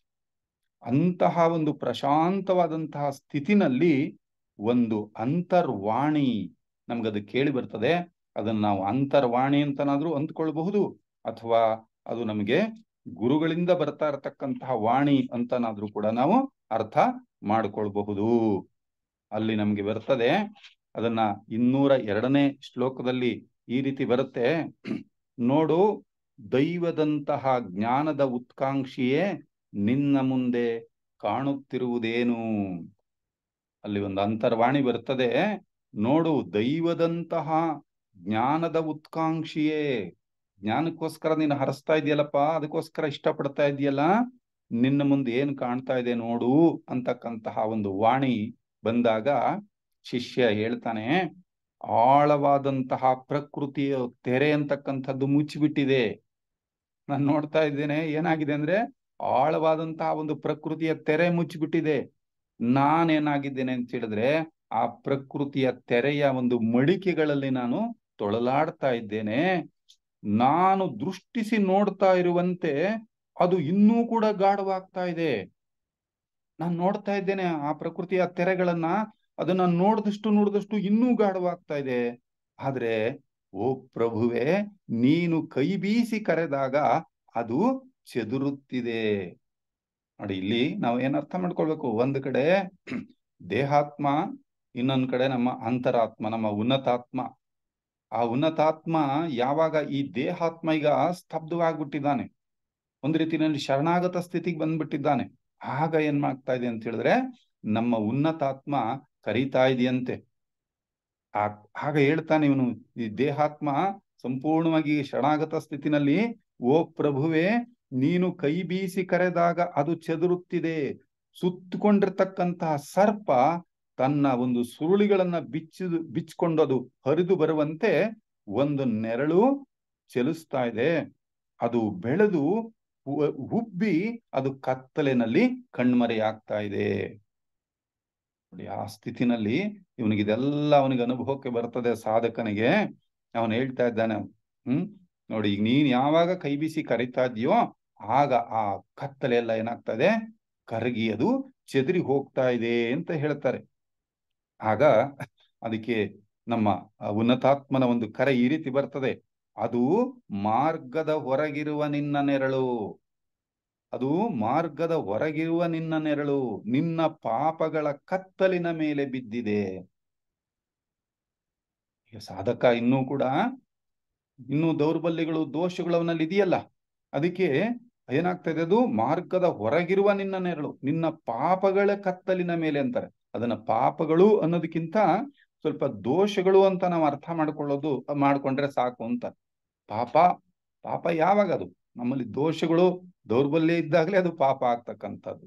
ಅದರಿಂದ ಈ ಯೋಗ ಮಾರ್ಗದಲ್ಲಿ ನಾವು ನಡೆಯುವಾಗ ಏನ್ ಈ ದೋಷಗಳಿದಾವೋ ಆ ದೋಷಗಳು ಮೊದಲಿಗಿಂತನೂ ಕೂಡ ಅವು ಇನ್ನೂ ಹೆಚ್ಚು ಅಪಾಯಕಾರಿ ಅಂತ ಹೇಳ್ತಾರೆ. ಇನ್ನೂ ಹೆಚ್ಚು ಅಪಾಯಕಾರಿ. ಸಾಮಾನ್ಯ ಮನುಷ್ಯನ ಮಟ್ಟದಲ್ಲಿ ಏನು ಅವು ಹೆಚ್ಚು ತೊಂದರೆ ಕೊಡುತ್ತವೆ ಅಂತ ಹೇಳಕ್ಕಾಗಲ್ಲ. ಆದ್ರೆ ಸಾಧಕನಲ್ಲಿ ಆ ದೋಷಗಳು ಉಳ್ಕೊಂಡಿದ್ರೆ ಅದು ಅವನಿಗೆ ಆ ಮಾರ್ಗದಲ್ಲಿ ಅವನಿಗೆ ಇನ್ನೂ ಅಪಾಯಕಾರಿಯಾಗಿ ಬರುತ್ತವೆ. ಅದಕ್ಕೋಸ್ಕರ ಇವನೇನ್ ಮಾಡ್ಬೇಕಾಗ್ತದೆ, ಆ ಒಂದೊಂದು ದೋಷಗಳನ್ನು ಕೂಡ ಗುರುತಿಸ್ಕೊಳ್ಬೇಕು. ಗುರುತಿಸ್ಕೊಂಡು ಅದನ್ನು ಸಂಪೂರ್ಣವಾಗಿ ಮೂಲೋತ್ಪಾಟನೆ ಮಾಡಬೇಕು. ಹಾಗೆ ಮಾಡಬೇಕಾಗಿದ್ರೆ ಉಕ್ಕಿನಷ್ಟು ಪ್ರಬಲವಾದಂತಹ ಇಚ್ಛಾಶಕ್ತಿ ಅಗತ್ಯ ಅಂತಾರೆ. ಕೇವಲ ಇದು ಬಡಪೆಟ್ಟಿನಿಂದ ಆಗುವಂಥದ್ದಲ್ಲ. ನಾವು ಅದನ್ನೇ ನಮ್ಗೆ ಹೇಳ್ತಾರೆ, ಈ ನೈತಿಕ ಶಕ್ತಿಗಳನ್ನ ಬೆಳೆಸ್ಕೊಳ್ಳುವಾಗ 3 ವಿಚಾರಗಳನ್ನ ಹೇಳ್ತಾರೆ. ವಾಕ್ ಶುದ್ಧಿ, ಭಾವಶುದ್ಧಿ, ಕ್ರಿಯಾಶುದ್ಧಿ ಅಂತ ಹೇಳಿ. ನೋಡಿ, ಆ ಕ್ರಿಯಾಶುದ್ಧಿ ಅನ್ನುವಾಗ ನಮ್ಗೆ ಹೇಳ್ತಾರೆ, ಯಾವ ಕಾರ್ಯವನ್ನ ನಾವು ಕೈ ಎತ್ಕೊಳ್ತೇವೋ ಅದು ಎಷ್ಟು ಸಾರಿ ಅದು ಫೇಲ್ ಆದ್ರೂ ಕೂಡ ಬಿಡದೆ ಬಿಡದೆ ನಾವು ಮತ್ತೆ ಪ್ರಯತ್ನಶೀಲರಾಗ್ತಕ್ಕಂಥದ್ದು, ಬಿಡದೆ ಬಿಡದೆ ನಾವು ಪ್ರಯತ್ನ ಮಾಡ್ತಾ ಇರ್ತಕ್ಕಂಥದ್ದು. ಅಂತಹ ಇಚ್ಛಾಶಕ್ತಿಯನ್ನೇ ನಾವು ಕಾರ್ಯಶುದ್ಧಿ ಅಂತ ಕರಿತಕ್ಕಂಥದ್ದು. ಹಾಗಾಗಿ ಈಗ ನಾವು ಏನು ದೋಷಗಳು ಇರೋದು ಸಹಜವೇ, ದೋಷಗಳು ಇರಬಾರದು ಅಂತ ನಾವು ಹೇಳಂಗಿಲ್ಲ. ವಿಕಾಸದ ಹಂತದಲ್ಲಿ ಇದು ಒಂದು ಹಂತ, ದೋಷಗಳು ಇರೋದು ಕೂಡ ಒಂದು ಹಂತ. ಆದ್ರೆ ಆ ದೋಷಗಳನ್ನ ನಾವು ಮೊದಲು ಒಪ್ಪಿಕೊಳ್ಳಬೇಕು. ನಮ್ಮಲ್ಲಿ ಏನ್ ದೋಷಗಳಿದೆ ಅಂತಕ್ಕಂಥದ್ದನ್ನ ಗುರುತಿಸ್ಕೊಂಡು ಅದನ್ನ ಒಪ್ಪಿಕೊಳ್ಬೇಕು. ನಂತರ ಅದನ್ನ ಅತಿಗಳೆಯುವಂತಹ ಒಂದು ಪ್ರಯತ್ನ. ಒಪ್ಪಿಕೋಬೇಕು, ಆದ್ರೆ ಅಪ್ಪಿಕೋಬಾರ್ದು ಅಂತ ಹೇಳ್ತಾರೆ. ಒಪ್ಪಿಕೋಬೇಕೇ ವಿನಃ ಅಪ್ಪಿಕೊಳ್ಳಬಾರ್ದು. ಅದಕ್ಕೆ ಮತ್ತೆ ನಾವು ಪ್ರಯತ್ನ ಮಾಡಬೇಕಾಗ್ತದೆ. ಅದಕ್ಕೆ ಶಿಷ್ಯ ಹೇಳ್ತಾನೆ, ಹೌದು ಪ್ರಭುವೆ, ನನಗೆ ಪಥ ಕಾಣ್ತಾ ಇದೆ. ಈಗ ಅವನು ಹೇಳ್ತಾನೆ, ಶಿಷ್ಯ, ಹೌದು ಗುರುವೆ, ನನಗೆ ಆ ಪಥ ಅಂತಕ್ಕಂಥದ್ದೀಗ ಕಾಣ್ತಾ ಇದೆ. ಆದ್ರೆ ಅದರ ತಳಭಾಗ ಎಲ್ಲಿದೆ ಅಂದ್ರೆ ಅದು ಕೆಸರಿನಲ್ಲಿದೆ. ಅದರ ಶಿಖರಗಳು ನಿರ್ವಾಣ ಲೋಕದ ಪ್ರಕಾಶಮಾನವಾಗಿರ್ತಕ್ಕಂಥ ತೇಜಸ್ಸಿನಲ್ಲಿ ಅದು ಕಣ್ಮರೆಯಾಗಿದೆ. ನೋಡಿ ಎಷ್ಟು ಚೆನ್ನಾಗಿ ಆ ವರ್ಣನೆ, ನಾವದನ್ನ ಕಲ್ಪನೆ ಮಾಡ್ಕೋಬೇಕು. ನಮ್ಗೆ ಭಗವಂತ ಕಲ್ಪನಾ ಶಕ್ತಿ ಕೊಟ್ಟಿದ್ದಾನೆ, ಅದನ್ನ ಮಾಡ್ಕೋಬೇಕು ನಾವು. ಅವನು ಹೇಳ್ತಾ ಇದ್ದಾನೆ, ಶಿಷ್ಯ, ಹೌದು ಗುರುವೆ, ಪ್ರಭುವೆ, ನನಗೆ ಅದು ಕಾಣ್ತಾ ಇದೆ. ಅದರ ಒಂದು ತಳಭಾಗ ಎಲ್ಲಿದೆ ಅಂದ್ರೆ ಕೆಸರಿನಲ್ಲಿದೆ. ಆದ್ರೆ ಅದರ ಶಿಖರಗಳು ಆ ನಿರ್ವಾಣ ಲೋಕದ ಒಂದು ತೇಜಸ್ಸಿನಲ್ಲಿ ಕಣ್ಮರೆಯಾಗಿದೆ. ಆ ಜ್ಞಾನಕ್ಕೆ ಕರೆದೊಯ್ಯುವಂತಹ ಕಠಿಣವಾದ ಮತ್ತು ಮುಳ್ಳುಗಳಿಂದ ತುಂಬಿದ ಈ ಪಥದಲ್ಲಿ ಕ್ರಮಕ್ರಮವಾಗಿ ಕಿರಿದಾಗುತ್ತಿರುವ ಮಹಾದ್ವಾರಗಳು ಈಗ ನನಗೆ ಕಾಣ್ತಾ ಇದೆ. ಯಾಕೆ ಇವಾಗ ಇವನೀಗ ಏಕಾಂಗಿ ಅಲ್ಲ, ಇವನು ಒಂದು ಕಡೆಯಿಂದ ಆ ಗುರುಗಳ ಒಂದು ಸಪೋರ್ಟ್, ಒಂದು ಶಕ್ತಿ ಇವನಿಗೆ ಸಿಗ್ತಾ ಇದೆ. ಜೊತೆಗೆ ಇವನ ದೇಹಾತ್ಮ ಒಂದು ರೀತಿಯಲ್ಲಿ ಶರಣಾಗತ ಸ್ಥಿತಿಗೆ ಬಂದ್ಬಿಟ್ಟಿದೆ. ಈಗ ಇಲ್ಲಿ ಒಳಗಡೆ ಅಂತರಾತ್ಮನ ಒಂದು ವಾಣಿಯೂ ಅವನಿಗೆ ಕೇಳಿಸೋದಕ್ಕೆ ಶುರುವಾಗಿದೆ. ಅವನ ಆ ಅಂತರಾತ್ಮನ ಶಕ್ತಿಯೂ ಕೂಡ ಇವನ ಮೇಲೆ ಈಗ ಪ್ರವಹಿಸೋದಕ್ಕೆ ಶುರುವಾಗಿದೆ. ಒಂದು ಕಡೆ ಗುರುಗಳ ಒಂದು ಸಹಾಯನೂ ಇವನಿಗೆ ಕಂಡು ಬರ್ತಾ ಇದೆ. ಅದಕ್ಕೆ ಈಗ ಅವನು ಹೇಳ್ತಾ ಇದ್ದಾನೆ, ಶಿಷ್ಯ, ಕಾಣ್ತಾ ಇದೆ, ನನಗೆ ಆ ಮುಳ್ಳುಗಳಿಂದ ತುಂಬಿದ ಈ ಪಥದಲ್ಲಿ ಕ್ರಮಕ್ರಮವಾಗಿ ಕಿರುಗಾಗುತ್ತಿರುವ ಮಹಾದ್ವಾರಗಳು ಕೂಡ ನನಗೆ ಕಂಡು ಬರ್ತಾ ಇದೆ. ನೋಡಿ, ಈಗ ಅವನಿಗೆ ಆ ಮಹಾದ್ವಾರ ಕಂಡು ಬರ್ತಾ ಇದೆ. ನಾನು ನಡಿಬೇಕಾದಂತಹ ದಾರಿ ಯಾವುದು, ಆ ಪಥ ಯಾವುದು ಅಂತಕ್ಕಂಥದ್ದು ಕಂಡು ಬರ್ತಾ ಇದೆ. ಅದಕ್ಕೆ ಆಗ ಗುರು ಹೇಳ್ತಾರೆ, ಹೌದು ಶಿಷ್ಯನೇ, ಸರಿಯಾಗಿ ನೋಡ್ತಾ ಇದ್ದೀಯಾ. ಆ ಮಹಾದ್ವಾರಗಳು ಆಕಾಂಕ್ಷಿಯನ್ನ ಆ ಪ್ರವಾಹದ ಆಚೆ ದಡಕ್ಕೆ ಕರೆದುಕೊಂಡು ಹೋಗುತ್ತೆ. ನೀನು ಯಾವ ದ್ವಾರಗಳನ್ನ ನೀನು ನೋಡ್ತಾ ಇದ್ದೀಯೋ, ಬಾಗಿಲುಗಳನ್ನ ನೀನು ನೋಡ್ತಾ ಇದ್ದೀಯೋ, ಆ ಬಾಗಿಲುಗಳು ನಿನ್ನನ್ನ ಆಚೆಯ ದಡ, ಅರ್ಥ ಮಾಡ್ಕೊಳ್ಬೇಕು. ಆಚೆಯ ದಡ ಅಂತ ಹೇಳಿದ್ರೆ ಈಗ ನಾವು ಬರೀ ಇಲ್ಲೇ ಸಿಗಾಕೊಂಡು ಈ ಸ್ಥಿತಿನಲ್ಲಿ ಇದೀವಲ್ಲ, ಇದನ್ನ ದಾಟಿ ನಾವು ಬಿಡುಗಡೆ ಅಥವಾ ಮುಕ್ತಿ ಅಂತ ನಾವೇನ್ ಹೇಳ್ತೀವಿ, ಅಂತಹ ಒಂದು ಆಚೆಯ ದಡಕ್ಕೆ ಅದು ಕರ್ಕೊಂಡು ಹೋಗ್ತದೆ. ಆದರೆ ಆ ಪ್ರತಿಯೊಂದು ಏನು ದ್ವಾರ ಇದೆ, ಆ ದ್ವಾರವನ್ನ ನಾವು ಯಶಸ್ವಿಯಾಗಿ ದಾಟಿ ಹೋಗಬೇಕಾಗಿದ್ರೆ ಒಂದೊಂದು ದ್ವಾರಕ್ಕೂ ಕೂಡ ಒಂದೊಂದು ಚಿನ್ನದ ಬೀಗದ ಕೈ ಇದೆ ಅಂತ ಹೇಳ್ತಾರೆ. ಆ ಚಿನ್ನದ ಬೀಗದ ಕೈಗಳೇ ಈ ಪಾರಮಿತಗಳು. ಆ ಬೀಗದ ಕೈಗಳು ಇಲ್ಲದೇನೆ ನೀನ್ ಏನಾದ್ರೂ ಆ ಬೀಗನ ತೆಗಿತೀನಿ ಅಂತ ಹೇಳಿದ್ರೆ ಅದೆಂದಿಗೂ ಸಾಧ್ಯ ಇಲ್ಲ. ಅಂತಹ ಒಂದು ಪಾರಮಿತಗಳು ಅಂದ್ರೆ ಒಂದು ಮಹೋನ್ನತವಾಗಿರ್ತಕ್ಕಂತಹ ಸದ್ಗುಣಗಳೆಂಬ ಚಿನ್ನದ ಬೀಗದ ಕೈಗಳನ್ನ ನಾವು ನಮ್ಮದನ್ನಾಗಿ ಮಾಡಿಕೊಂಡಾಗ ಆ ಒಂದೊಂದು ದ್ವಾರವನ್ನೂ ಕೂಡ ನಾವು ಯಶಸ್ವಿಯಾಗಿ ತೆರಿತಾ ಆ ಏನು ನಮ್ಮ ನಿಜವಾದಂತಹ ಒಂದು ಗಮ್ಯ ಸ್ಥಾನ, ಆ ಯೋಗ ಮಾರ್ಗದ ಒಂದು ಪರಿಪೂರ್ಣ ಹಂತ ಏನಿದೆ ಅದನ್ನ ಹೊಂದೋದಕ್ಕೆ ಸಾಧ್ಯ ಅಂತ ಹೇಳ್ತಾ, ಈಗ ಆ ಪಾರಮಿತಗಳ ವಿಚಾರವನ್ನು ನಮಗೆ ಪ್ರಸ್ತಾಪ ಮಾಡ್ತಾರೆ. ಆ ಮೊಟ್ಟ ಮೊದಲನೇದೇ ಆ ಪಾರಮಿತದಲ್ಲಿ ಬರ್ತಕ್ಕಂಥದ್ದು ದಾನ ಅಂತ ಹೇಳಿ. ಈಗ ದಾನ ಅಂದ ತಕ್ಷಣ ನಾವು ಸಾಮಾನ್ಯವಾಗಿ ಅದನ್ನ ಏನೋ ಒಂದಷ್ಟು ನಮ್ಮ ಕೈಲಿದ್ದನ್ನ ಕೊಡೋದು ಅಂತ ಅಷ್ಟೇ ನಾವು ಅರ್ಥ ಮಾಡ್ಕೊಳ್ತೀವಿ. ಆದ್ರೆ ಇಲ್ಲಿ ದಾನ ಅಂತ ಹೇಳಿದ್ರೆ ಈ ಸಾಮಾನ್ಯ ಅರ್ಥದಲ್ಲಿ ಮಾಡ್ಕೊಳ್ತಕ್ಕಂಥದ್ದಲ್ಲ. ಇದನ್ನ ಹೇಳ್ತಾರೆ ಔದಾರ್ಯ ಮತ್ತು ಅಮರ ಪ್ರೇಮ ಅಂತ ಹೇಳ್ತಾರೆ. ದಾನ ಅಂದ್ರೆ ಔದಾರ್ಯ ಮತ್ತು ಅಮರ ಪ್ರೇಮ. ಅಂದ್ರೆ ತನ್ನನ್ನು, ತನ್ನ ಸರ್ವಸ್ವವನ್ನು ಕೂಡ ಸೇವೆಗೆ ಅರ್ಪಿಸ್ಕೊಳ್ಳಿಕ್ಕೆ ಒಂದು ಮನಪೂರ್ವಕವಾಗಿರ್ತಕ್ಕಂತಹ ಒಂದು ಒಪ್ಪಿಗೆ. ತನ್ನನ್ನು, ತನ್ನ ಸರ್ವಸ್ವವನ್ನು, ಅಂದ್ರೆ ಕಾಲ ಇರಬಹುದು, ಶಕ್ತಿ ಇರಬಹುದು, ಹಣ ಇರಬಹುದು, ನಮ್ಮ ಭಾವನಾ ಶಕ್ತಿಗಳಿರ್ಬೋದು, ನಮ್ಮ ಯೋಚನಾ ಶಕ್ತಿಗಳಿರ್ಬೋದು, ಈ ಎಲ್ಲವನ್ನೂ ಕೂಡ ಆ ಸೇವೆಗೋಸ್ಕರವೇ ನಾನು ಸಮರ್ಪಣೆ ಮಾಡಲಿಕ್ಕೆ ಸಂಪೂರ್ಣ ಸಿದ್ಧವಾಗಿರ್ತಕ್ಕಂತಹ ಒಂದು ಸ್ಥಿತಿ, ಅದು ದಾನ ಅಂತ ಹೇಳಿದ್ರೆ ಕೇವಲ ನಾವು ಏನೋ ನನ್ನ ಹತ್ರ ಇದ್ದಿದ್ದೊಂದು ಹಣನೋ ಮತ್ತೊಂದನೋ ನಾನು ದಾನ ಕೊಡ್ತೀನಿ ಅಂತ ಹೇಳ್ತಕ್ಕಂಥದ್ದು ಸರ್ವತ ಅಲ್ಲ. ಇಲ್ಲಿ ದಾನ ಅಂದ್ರೆ ಈ ಮಟ್ಟಕ್ಕಿರಬೇಕು. ಇನ್ನೂ ಕೂಡ ಒಂದು ಹಂತ ಇದೆ ಅಂತ ಹೇಳ್ತಾರೆ ಇಲ್ಲಿ ನೋಡಿ. ಕೆಲಸದೊಡನೆ ತನ್ನನ್ನ ಏಕೀಕರಿಸಿಕೊಳ್ಳುವ ಅಂತಕ್ಕಂತಹ ಒಂದು ಸ್ವಭಾವ ಇರಬೇಕು ಅಂತಾರೆ. ಕೆಲಸದೊಡನೆ ತನ್ನನ್ನ ಏಕೀಕರಿಸಿಕೊಳ್ಳುವ ಸ್ವಭಾವ, ಇಲ್ಲಿ ಎರಡನ್ನ ನಾವು ಚೆನ್ನಾಗಿ ಅರ್ಥ ಮಾಡ್ಕೊಳ್ಬೇಕು. ಕೆಲಸದೊಡನೆ ತನ್ನನ್ನ ಏಕೀಕರಿಸಿಕೊಳ್ತಕ್ಕಂತಹ ಒಂದು ಸ್ವಭಾವ, ಅಥವಾ ಕೆಲಸವನ್ನ ನಮ್ಮೊಡನೆ ಏಕೀಕರಿಸಿಕೊಳ್ತಕ್ಕಂತಹ ಸ್ವಭಾವ, ಇದು ಎರಡರ ವ್ಯತ್ಯಾಸ ನಾವು ಚೆನ್ನಾಗಿ ಅರ್ಥ ಮಾಡ್ಕೊಳ್ಬೇಕು. ಕೆಲಸದ ಜೊತೆಯಲ್ಲಿ ನಮ್ಮನ್ನು ಏಕೀಕರಿಸಿಕೊಳ್ಳುವ ಸ್ವಭಾವ ಅಂದ್ರೆ ಅದು ಅರ್ಪಣಾ ಮನೋಭಾವ ಅಂತ ಹೇಳ್ತಾರೆ ನೋಡಿ. ಕೆಲಸದ ಜೊತೆನಲ್ಲಿ ನನ್ನನ್ನು ಏಕೀಕರಿಸ್ಕೊಂಡು ಬಿಡೋದು ಅಂದ್ರೆ ಏನಾಯ್ತು, ಅಲ್ಲಿ ನಾನು ಇಲ್ವೇ ಇಲ್ಲ. ಅಲ್ಲಿ ಕೆಲಸದ ಜೊತೆನಲ್ಲಿ ನನ್ನನ್ನ ನಾನು ಏಕೀಕರಿಸ್ಕೊಂಡ ತಕ್ಷಣ ಅಲ್ಲಿ ಇರೋದು ಬರೀ ಸಮರ್ಪಣೆ. ಆದ್ರೆ ಕೆಲಸನ ನನ್ನ ಜೊತೆನಲ್ಲಿ ನಾನು ಏಕೀಕರಿಸ್ಕೊಳ್ತೀನಿ ಅಂತ ಸ್ಥಿತಿ ಬಂದ್ರೆ ಅಲ್ಲಿ ಒಂದು ಹೆಮ್ಮೆ ಮತ್ತು ಅಹಂಭಾವ ಅಂತಕ್ಕಂಥಗಳು ನಮಗೆ ಗೊತ್ತಿಲ್ಲ ನಮ್ಮ ಹತ್ರ ಬಂದು ಸೇರ್ಕೊಂಡ್ ಬಿಡುತ್ತೆ ನೋಡಿ. ಇದು ಎಲ್ಲವನ್ನೂ ದಾನದಲ್ಲಿ ಸೇರಿಸ್ತಾರೆ. ಅಲ್ಲಿ ಮಾಡಿದೆನೆಂಬುದು ಮನದಲ್ಲಿ ಬಂದರೆ ಏಡಿಸಿ ಕಾಡಿತ್ತು ಶಿವನಡಂಗುರ ಅಂತಾರೆ ಶರಣರು. ಹಾಗೆ ಕೆಲಸದ ಜೊತೆನಲ್ಲಿ ನನ್ನನ್ನು ಏಕೀಕರಿಸ್ಕೊಳ್ಬೇಕು, ಕೆಲಸನ ನನ್ನ ಜೊತೆನಲ್ಲಿ ಏಕೀಕರಿಸ್ಕೊಳ್ತಕ್ಕಂಥದ್ದಲ್ಲ. ಕೆಲಸನ ನನ್ನ ಜೊತೆಲಿ ಏಕೀಕರಣ ಮಾಡ್ಕೊಂಡಿದ್ದೀನಿ ತಕ್ಷಣ ನಾನು ಮಾಡ್ತಾ ಇದ್ದೀನಿ ಅಂತಕ್ಕಂಥ ಒಂದು ಅಹಂಭಾವ ನಮಗೆ ಗೊತ್ತಿಲ್ದಂಗ್ ಬಂದ್ಬಿಡ್ತದೆ. ಅದು ಒಂದು ದೋಷ. ಇನ್ನೂ ನಮ್ಮಲ್ಲಿ ನಮಗೆ ಗೊತ್ತಿಲ್ದಂಗ್ ಸೇರ್ಕೊಂಡಿರ್ತವೆ. ಸಾಮಾನ್ಯವಾಗಿ ಯಾವ್ದಾದ್ರು ಒಂದು ದೊಡ್ಡ ಕೆಲಸ ನಮ್ಗೆ ವಹಿಸಿದ್ರೆ ಆಯ್ತು ನಾನು ಮಾಡ್ತೀವಿ ಅಂತೇಳಿ ಸುಲಭವಾಗಿ ಒಪ್ಕೊಂಡ್ ಬಿಡ್ತೀವಿ. ಯಾಕೆಂದ್ರೆ ನಮ್ಮನ್ನೆಲ್ಲರೂ ಗುರುತಿಸ್ತಾರೆ, ಅದರಿಂದ ನನ್ಗೇನೋ ಒಂದ್ ಸ್ವಲ್ಪ ಕೀರ್ತಿ ಬರುತ್ತೆ, ಎಲ್ಲರೂ ನನ್ನನ್ನು ಗುರುತಿಸ್ತಾರೆ ಅಂತಕ್ಕಂಥದ್ದು.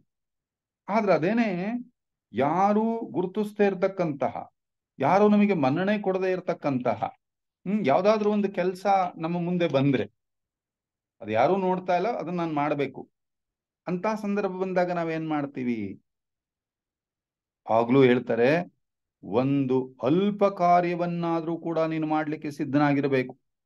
ಯಾರೂ ಮಾಡ್ದೇನೆ ಉಳ್ಕೊಂಡಿರ್ತಕ್ಕಂತಹ ಆದ್ರೆ ಅವಶ್ಯಕವಾದಂತಹ ಯಾವ ಕೆಲಸವನ್ನೇ ಆದ್ರೂ ಕೂಡ ಸಾಧಕ ಹುಡುಕೊಂಡು ಮಾಡಬೇಕು ಅಂತಾರೆ. ಕಾರಣ ಈ ಗುರುಗಳ ಕೆಲಸದಲ್ಲಿ ಯಾವುದೊಂದು ಶ್ರೇಷ್ಠವಾದಂತಹ ಅಥವಾ ಯಾವುದೊಂದು ಕನಿಷ್ಠವಾದಂತಹ ಕೆಲಸವೂ ಕೂಡ ಇಲ್ಲ. ಆದ್ರೆ ಕೆಲವು ಸಂದರ್ಭದಲ್ಲಿ ಕೆಲವು ಕೆಲಸಗಳು ಸ್ವಲ್ಪ ಕಠಿಣವಾಗಿರಬಹುದು, ಅದಕ್ಕೆ ಒಂದಷ್ಟು ನೈಪುಣ್ಯತೆ ಬೇಕಾಗುತ್ತೆ. ಅದು ವಿನಃ ಒಂದು ಶ್ರೇಷ್ಠ ಒಂದು ಕನಿಷ್ಠ ಅಂತಕ್ಕಂಥದ್ದಲ್ಲ. ಅದಕ್ಕೋಸ್ಕರ ಎಲ್ಲ ಆ ಗುರುಗಳ ಕಾರ್ಯಕ್ಕೆ ಅನುಕೂಲವಾಗುವಂತಹ ಒಂದು ಸಣ್ಣದಾದ್ರೂ ಕೂಡ ನಾವು ಅದನ್ನ ಅರ್ಪಣಾ ಭಾವನೆಯಿಂದ ಮಾಡಬೇಕು. ಇದನ್ನೂ ಕೂಡ ನೋಡಿ ದಾನದಲ್ಲಿ ಸೇರಿಸ್ತಾ ಇದ್ದಾರೆ. ನಮ್ಮನ್ನು ನಾವು ಗುರುಗಳ ಕೆಲಸಕ್ಕೆ ಸಂಪೂರ್ಣವಾಗಿ ನಾವು ತ್ಯಾಗ ಮಾಡಿಕೊಳ್ಳಬೇಕು ಅಂತಾದ್ರೆ ನಮ್ಮ ಭಾವನೆಗಳನ್ನು ಕೂಡ ನಾವು ತ್ಯಾಗ ಮಾಡಬೇಕು ನೋಡಿ. ಭಾವನೆಗಳನ್ನ ತ್ಯಾಗ ಮಾಡೋದು ಅಂದ್ರೆ ಹೇಗೆ? ಇಲ್ಲಿ ನಮ್ಗೊಂದು ಉದಾಹರಣೆನೂ ಕೂಡ ಕೊಡ್ತಾರೆ. ಭಾವನೆಗಳನ್ನ ತ್ಯಾಗ ಮಾಡೋದು ಅಂದ್ರೆ ಹೇಗೆ? ಯಾರೋ ನಮ್ಗೇನೋ ಅಂತಾರೆ, ಯಾವುದೋ ಒಂದು ಸಂದರ್ಭದಲ್ಲಿ ನಮ್ಮ ಮೇಲೆ ಒಂದು ಆಪಾದನೆ ಬರ್ಬೋದು, ಅಥವಾ ಏನೋ ಒಂದು ಕೋಪದ ಬರದಲ್ಲಿ ನಮ್ಗೊಂದು ಮಾತನ್ನೇ ಆಡಬಹುದು. ಇಂಥದ್ದು ಎಷ್ಟೋ ಸಂದರ್ಭದಲ್ಲಿ ಬರುತ್ತೆ. ಆ ತಕ್ಷಣ ನಾವೇನ್ ಮಾಡ್ತೀವಿ, ನನ್ನ ಮನಸ್ಸಿಗೆ ನೋವಾಯ್ತು ಅಂತ ಹೇಳಿ ಖಿನ್ನತೆಗೆ ಜಾರಿ ಬಿಡ್ತೀವಿ, ಬಹಳ ನೋವು ಮಾಡ್ಕೊಂಡ್ ಬಿಡ್ತೀವಿ. ಹೀಗೇನಾದ್ರೂ ನೀನು ಮಾಡ್ಕೊಳ್ಳೋದಕ್ಕಾದ್ರೆ ಆ ಗುರುಗಳ ಕೆಲಸಕ್ಕೆ ಉಪಯೋಗ ಆಗ್ಬೇಕಾಗಿದ್ದಂತಹ ಎಷ್ಟೋ ಶಕ್ತಿ ಪೋಲಾಗಿ ಹೋಗ್ತಾ ಇದೆ. ನಿನ್ನ ಶಕ್ತಿಯನ್ನು ನೀನು ಆ ಯೋಚನೆ ಮಾಡೋದ್ರಲ್ಲಿ ಅಥವಾ ಖಿನ್ನತೆನಲ್ಲಿ ನೀನು ಕಳ್ಕೊಳ್ತಾ ಇದ್ದೀಯಾ. ಅದಕ್ಕೆ ನಿನ್ನ ಭಾವನೆಗಳನ್ನೂ ತ್ಯಾಗ ಮಾಡೋದು ಅಂತ ಹೇಳಿದ್ರೆ ನಾವು ಅರ್ಥ ಮಾಡ್ಕೊಳ್ಬೇಕು, ಯಾವುದರಿಂದಲೂ ನಾವು ವಿಚಲಿತರಾಗಬಾರ್ದು. ಒಂದು ವೇಳೆ ನನಗೆ ಅವರು ಯಾರಾದ್ರೂ ನಮ್ಮ ಮೇಲೆ ಮಾಡ್ತಕ್ಕಂಥ ದೋಷಗಳು, ಆರೋಪಣೆಗಳು ಸರಿನಾ, ಅದರಲ್ಲಿ ಸತ್ಯತೆ ಇದೆಯಾ ಅಂತ ನಾವು ಹುಡುಕೊಳ್ಬೇಕು. ಒಂದ್ ವೇಳೆ ಅದು ಸರಿಯಾಗಿದ್ರೆ ತಿದ್ದುಕೊಳ್ಳೋ ಪ್ರಯತ್ನ ಮಾಡಬೇಕು. ಒಂದ್ ವೇಳೆ ನನ್ನಲ್ಲಿ ಅದೇನು ಇಲ್ಲದೆ ಇದ್ರೆ ಅದಕ್ಕೂ ನನಗೂ ಯಾವ ಸಂಬಂಧ ಇಲ್ಲ ಅಂತ ಹೇಳಿ ನಿರಾಳವಾಗಿರ್ಬೇಕು. ಆದ್ಮೇಲೆ ನೋಡಿ, ದಾನದಲ್ಲಿ ನಮ್ಮ ಯೋಚನೆ ಭಾವನೆಗಳು ಕೂಡ ಸೇರ್ಕೊಳ್ಳುತ್ತೆ ಅಂತಕ್ಕಂಥದ್ದು. ಸೊ ನಮ್ಮ ಭಾವನಾ ಶಕ್ತಿ, ನಮ್ಮ ಯೋಚನಾ ಶಕ್ತಿ, ನಮ್ಮ ದೈಹಿಕ ಶಕ್ತಿ ಯಾವುದೇ ಇರಬಹುದು, ಅದೆಲ್ಲವನ್ನೂ ನಾವು ಬಳಸ್ಕೊಳ್ಳೋದಿದೆಯಲ್ಲ, ಅದು ನಿಜವಾಗ್ಲೂ ಕೂಡ ಧ್ಯಾನ ಅಂತಕ್ಕಂಥದ್ದು. ಹಾಗಾಗಿ ನಮ್ಗೇನ್ ಸಾಧ್ಯವಾಗುತ್ತೋ ಆ ಕೆಲಸನ, ಗುರುಗಳ ಕೆಲಸನ ನಮಗೆ ತೋಚಿದ್ದನ್ನ ನಮ್ಗೆ ಯಥಾಶಕ್ತಿ ಯಥಾಮತಿ ಸಾಧ್ಯವಾದಷ್ಟು ಕೂಡ ನೈಪುಣ್ಯತೆಯಿಂದ ಮಾಡಿಬಿಡೋದು. ಕೊನೆಗೆ ನಾವು ನಿರ್ಲಿಪ್ತವಾಗಿ ಇದ್ದು ಬಿಡೋದಷ್ಟೇ. ನಿಮಿತ್ತ ಮಾತ್ರ ನಿರ್ಲಿಪ್ತ ಜೀವನ. ಏನೋ ನನ್ಗೆ ಬಂದಿತ್ತು, ನನ್ನ ಪಾಲ್ಗೆ ಮಾಡಿದ್ದೇನೆ, ಮುಗೀತು ಅಷ್ಟೇ. ಇನ್ನೂ ಮುಂದುವರಿತಾ ಈ ದಾನದಲ್ಲಿ ಅಹಿಂಸೆನೂ ಕೂಡ ಸೇರಿಸ್ತಾರೆ ನೋಡಿ. ಅಹಿಂಸೆಯೂ ಕೂಡ ದಾನದಲ್ಲಿ ಬರುತ್ತೆ. ಅಂದ್ರೆ ಹಿಂಸೆಯನ್ನ ಬಿಡೋದು ಒಂದು ದಾನ. ಹಿಂಸೆನೂ ಕೂಡ ಬರಬೇಕು. ಅಹಿಂಸಾ ಪ್ರತಿಷ್ಠಾಯಾಮ್ ತತ್ಸನ್ನಿಧೌ ವೈರತ್ಯಾಗ. ಅದು ಪತಂಜಲಿ ಯೋಗ ಸೂತ್ರದಲ್ಲಿ ಒಂದು ಬರ್ತದೆ. ಅಹಿಂಸಾ ಪ್ರತಿಷ್ಠಾಯಾಮ್ ತತ್ಸನ್ನಿಧೌ ವೈರತ್ಯಾಗ. ಅವನ ಸಾನ್ನಿಧ್ಯದಲ್ಲಿ ವೈರತ್ವವೇ ಮಾಯವಾಗಿಬಿಡುತ್ತೆ ಅಂತ ಹೇಳ್ತಾರೆ ನೋಡಿ. ಇವನು ವೈರತ್ವನ ಬಿಟ್ಟಾಗ ಇವನಲ್ಲಿ ಅಹಿಂಸೆ ಸುಪ್ರತಿಷ್ಠಿತವಾಯ್ತು ಅಂತ ಹೇಳಿದ್ರೆ, ಹಿಂಸೆಯನ್ನ ಇವನು ಬಿಟ್ಟಿದ್ದ ಅಂತ ಹೇಳಿದ್ರೆ, ಅವನಿರೋ ಕಡೆ ಆ ಹಿಂಸೆನೇ ಇರೋದಿಲ್ಲ ಅಂತ ಹೇಳ್ತಾರೆ. ಜೊತೆಗೆ ಇನ್ನೊಬ್ಬರ ತಪ್ಪುಗಳನ್ನ ಉದಾರ ಭಾವದಿಂದ ನೋಡುವುದು ಕೂಡ ದಾನವೇ. ಬಹಳ ಮುಖ್ಯವಾಗಿರತಕ್ಕಂಥ ಅಂಶ ಇದು. ಇನ್ನೊಬ್ಬರ ದೋಷಗಳನ್ನ ನಾವು ಉದಾರ ಭಾವದಿಂದ ನೋಡುವುದು. ಕ್ಷಮಿಸೋದಲ್ಲ. ಕ್ಷಮಿಸೋದು ಬೇರೆ, ಉದಾರತೆಯಿಂದ ನೋಡೋದೇ ಬೇರೆ. ನೋಡಿ, ಇಲ್ಲೆಲ್ಲ ಸತ್ಯ ಅಂತಕ್ಕಂಥದ್ದು ಎಲ್ಲೂ ಒಂದು ಕಡೆ ನಿಲ್ಲೋದಿಲ್ಲ. ಒಂದ್ ಕಡೆ ಹೇಳ್ತಾರೆ human is error, forgive is divine ಅಂತ ಹೇಳಿ. ಅಂದ್ರೆ ತಪ್ಪು ಮಾಡುವುದು ಮನುಷ್ಯನ ಗುಣ, ಕ್ಷಮಿಸುವುದು ದೈವಿ ಗುಣ ಅಂತ ಹೇಳ್ತಾರೆ. ಇಲ್ಲಿ ಇನ್ನೂ ಒಂದು ಹಂತ ಮುಂದಕ್ಕೆ ಹೋಗ್ತಾರೆ. ಕ್ಷಮಿಸೋದು ಕೂಡ ಅಲ್ಲ.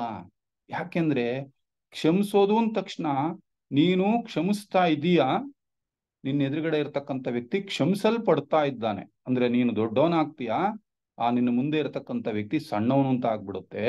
ಕ್ಷಮಿಸೋದು ಅಲ್ಲ, ಕೇವಲ ಉದಾರತೆಯಿಂದ ನೋಡ್ತಕ್ಕಂಥದ್ದು. ಈ ವಿಕಾಸವನ್ನ ನಾವು ಅರ್ಥ ಮಾಡ್ಕೊಂಡಾಗ ಅವನಿನ್ನೂ ವಿಕಾಸದಲ್ಲಿ ಒಂದು ಹಂತದಲ್ಲಿದ್ದಾನೆ. ಆ ಹಂತದಲ್ಲಿ ಏನ್ ಮಾಡೋದಕ್ಕೆ ಸಾಧ್ಯ ಅಷ್ಟು ಮಾತ್ರ ಮಾಡ್ತಾ ಇದ್ದಾನೆ ಅಂತ ಹೇಳುವಾಗ ಆ ಉದಾರತೆಯಿಂದ ನೋಡಿದ್ರೆ ಅವನನ್ನ ಆ ತಪ್ಪಿನಿಂದ ಅಥವಾ ಸ್ಥಿತಿಯಿಂದ ಮೇಲೆತ್ತೋದಕ್ಕೆ ಸಾಧ್ಯವಾಗುತ್ತೆ ವಿನಃ ನಾವು ಅವನನ್ನ ಹೀಯಾಳಿಸೋದ್ರಿಂದ, ದ್ವೇಷಿಸೋದ್ರಿಂದ ಖಂಡಿತ ಅವನಿಗೆ ನಾವು ಯಾವ ರೀತಿ ಸಹಾಯನ ಮಾಡೋದಕ್ಕೆ ಸಾಧ್ಯ ಇಲ್ಲ. ಅದಕ್ಕೋಸ್ಕರ ಆ ಉದಾರತೆಯಿಂದ ನೋಡೋದು ಕೂಡ ಧ್ಯಾನವೇ. ಜೊತೆಗೆ ಇನ್ನೊಬ್ಬರ ಒಂದು ಉತ್ತಮವಾದಂತಹ ಕೆಲಸಗಳಿಗೆ ಮೆಚ್ಚುಗೆಯನ್ನ ವ್ಯಕ್ತಪಡಿಸೋದು ಕೂಡ ದಾನವೇ ಅಂತ ನಾವೆಷ್ಟು ಸಾರಿ ನೋಡ್ತೀವಿ. ಯಾರೋ ಇಷ್ಟು ಕೊಟ್ಟಿದ್ದಾರೆ, 1 ಲಕ್ಷ ದಾನ ಕೊಟ್ಟಿದ್ದಾರೆ ಅಂದ್ರೆ, ಅಯ್ಯೋ ಹಂಗಿದ್ರೆ ನಾನು 10 ಲಕ್ಷ ಕೊಟ್ಬಿಡ್ತಿದ್ದೆ ಅಂತ ಏನೋ ನಾವ್ ಹೇಳ್ತೀವಿ ನೋಡಿ. ಅಲ್ಲೂ ನಮ್ಮ ಒಂದು ಮನಸ್ಸು ಕೆಲಸ ಮಾಡುತ್ತೆ. ಯಾರಾದ್ರೂ ಒಂದು ಒಳ್ಳೆ ಕೆಲಸ ಮಾಡಿದಾಗ ಒಂದು ಮೆಚ್ಚುಗೆಯನ್ನು ವ್ಯಕ್ತಪಡಿಸೋದು ಕೂಡ ಒಂದು ಔದಾರ್ಯ, ಅದು ಕೂಡ ಒಂದು ದಾನ ಅಂತ ಹೇಳ್ತಾರೆ. ಜೊತೆಗೆ ಇಲ್ಲಿ ಸಾಮಾನ್ಯವಾಗಿ ನಾವು ಬೇರೆಯವ್ರ ಜೊತೆ ವರ್ತಿಸ್ತಾ ಇರ್ತಕ್ಕಂಥ ಸಂದರ್ಭದಲ್ಲಿ ಬಹಳಷ್ಟು ಸಾರಿ ತಾಳ್ಮೆನ ಕಳ್ಕೊಂಡ್ ಬಿಡ್ತೀವಿ. ಅದರಲ್ಲೂ ಇಂಥ ಸಂಘ ಸಂಸ್ಥೆಗಳಲ್ಲಿ ನಾವು 10 ಜನರ ಜೊತೆನಲ್ಲಿ ಕೆಲಸ ಮಾಡುವಾಗ ಎಷ್ಟೋ ಸಂದರ್ಭಗಳು ಬರುತ್ತೆ. ಇದೆಲ್ಲ ನಮಗೆ ಪ್ರಾಕ್ಟಿಕಲ್ ಅನುಭವಗಳಿಗೆ ಬರ್ತಾ ಇರುತ್ತವೆ.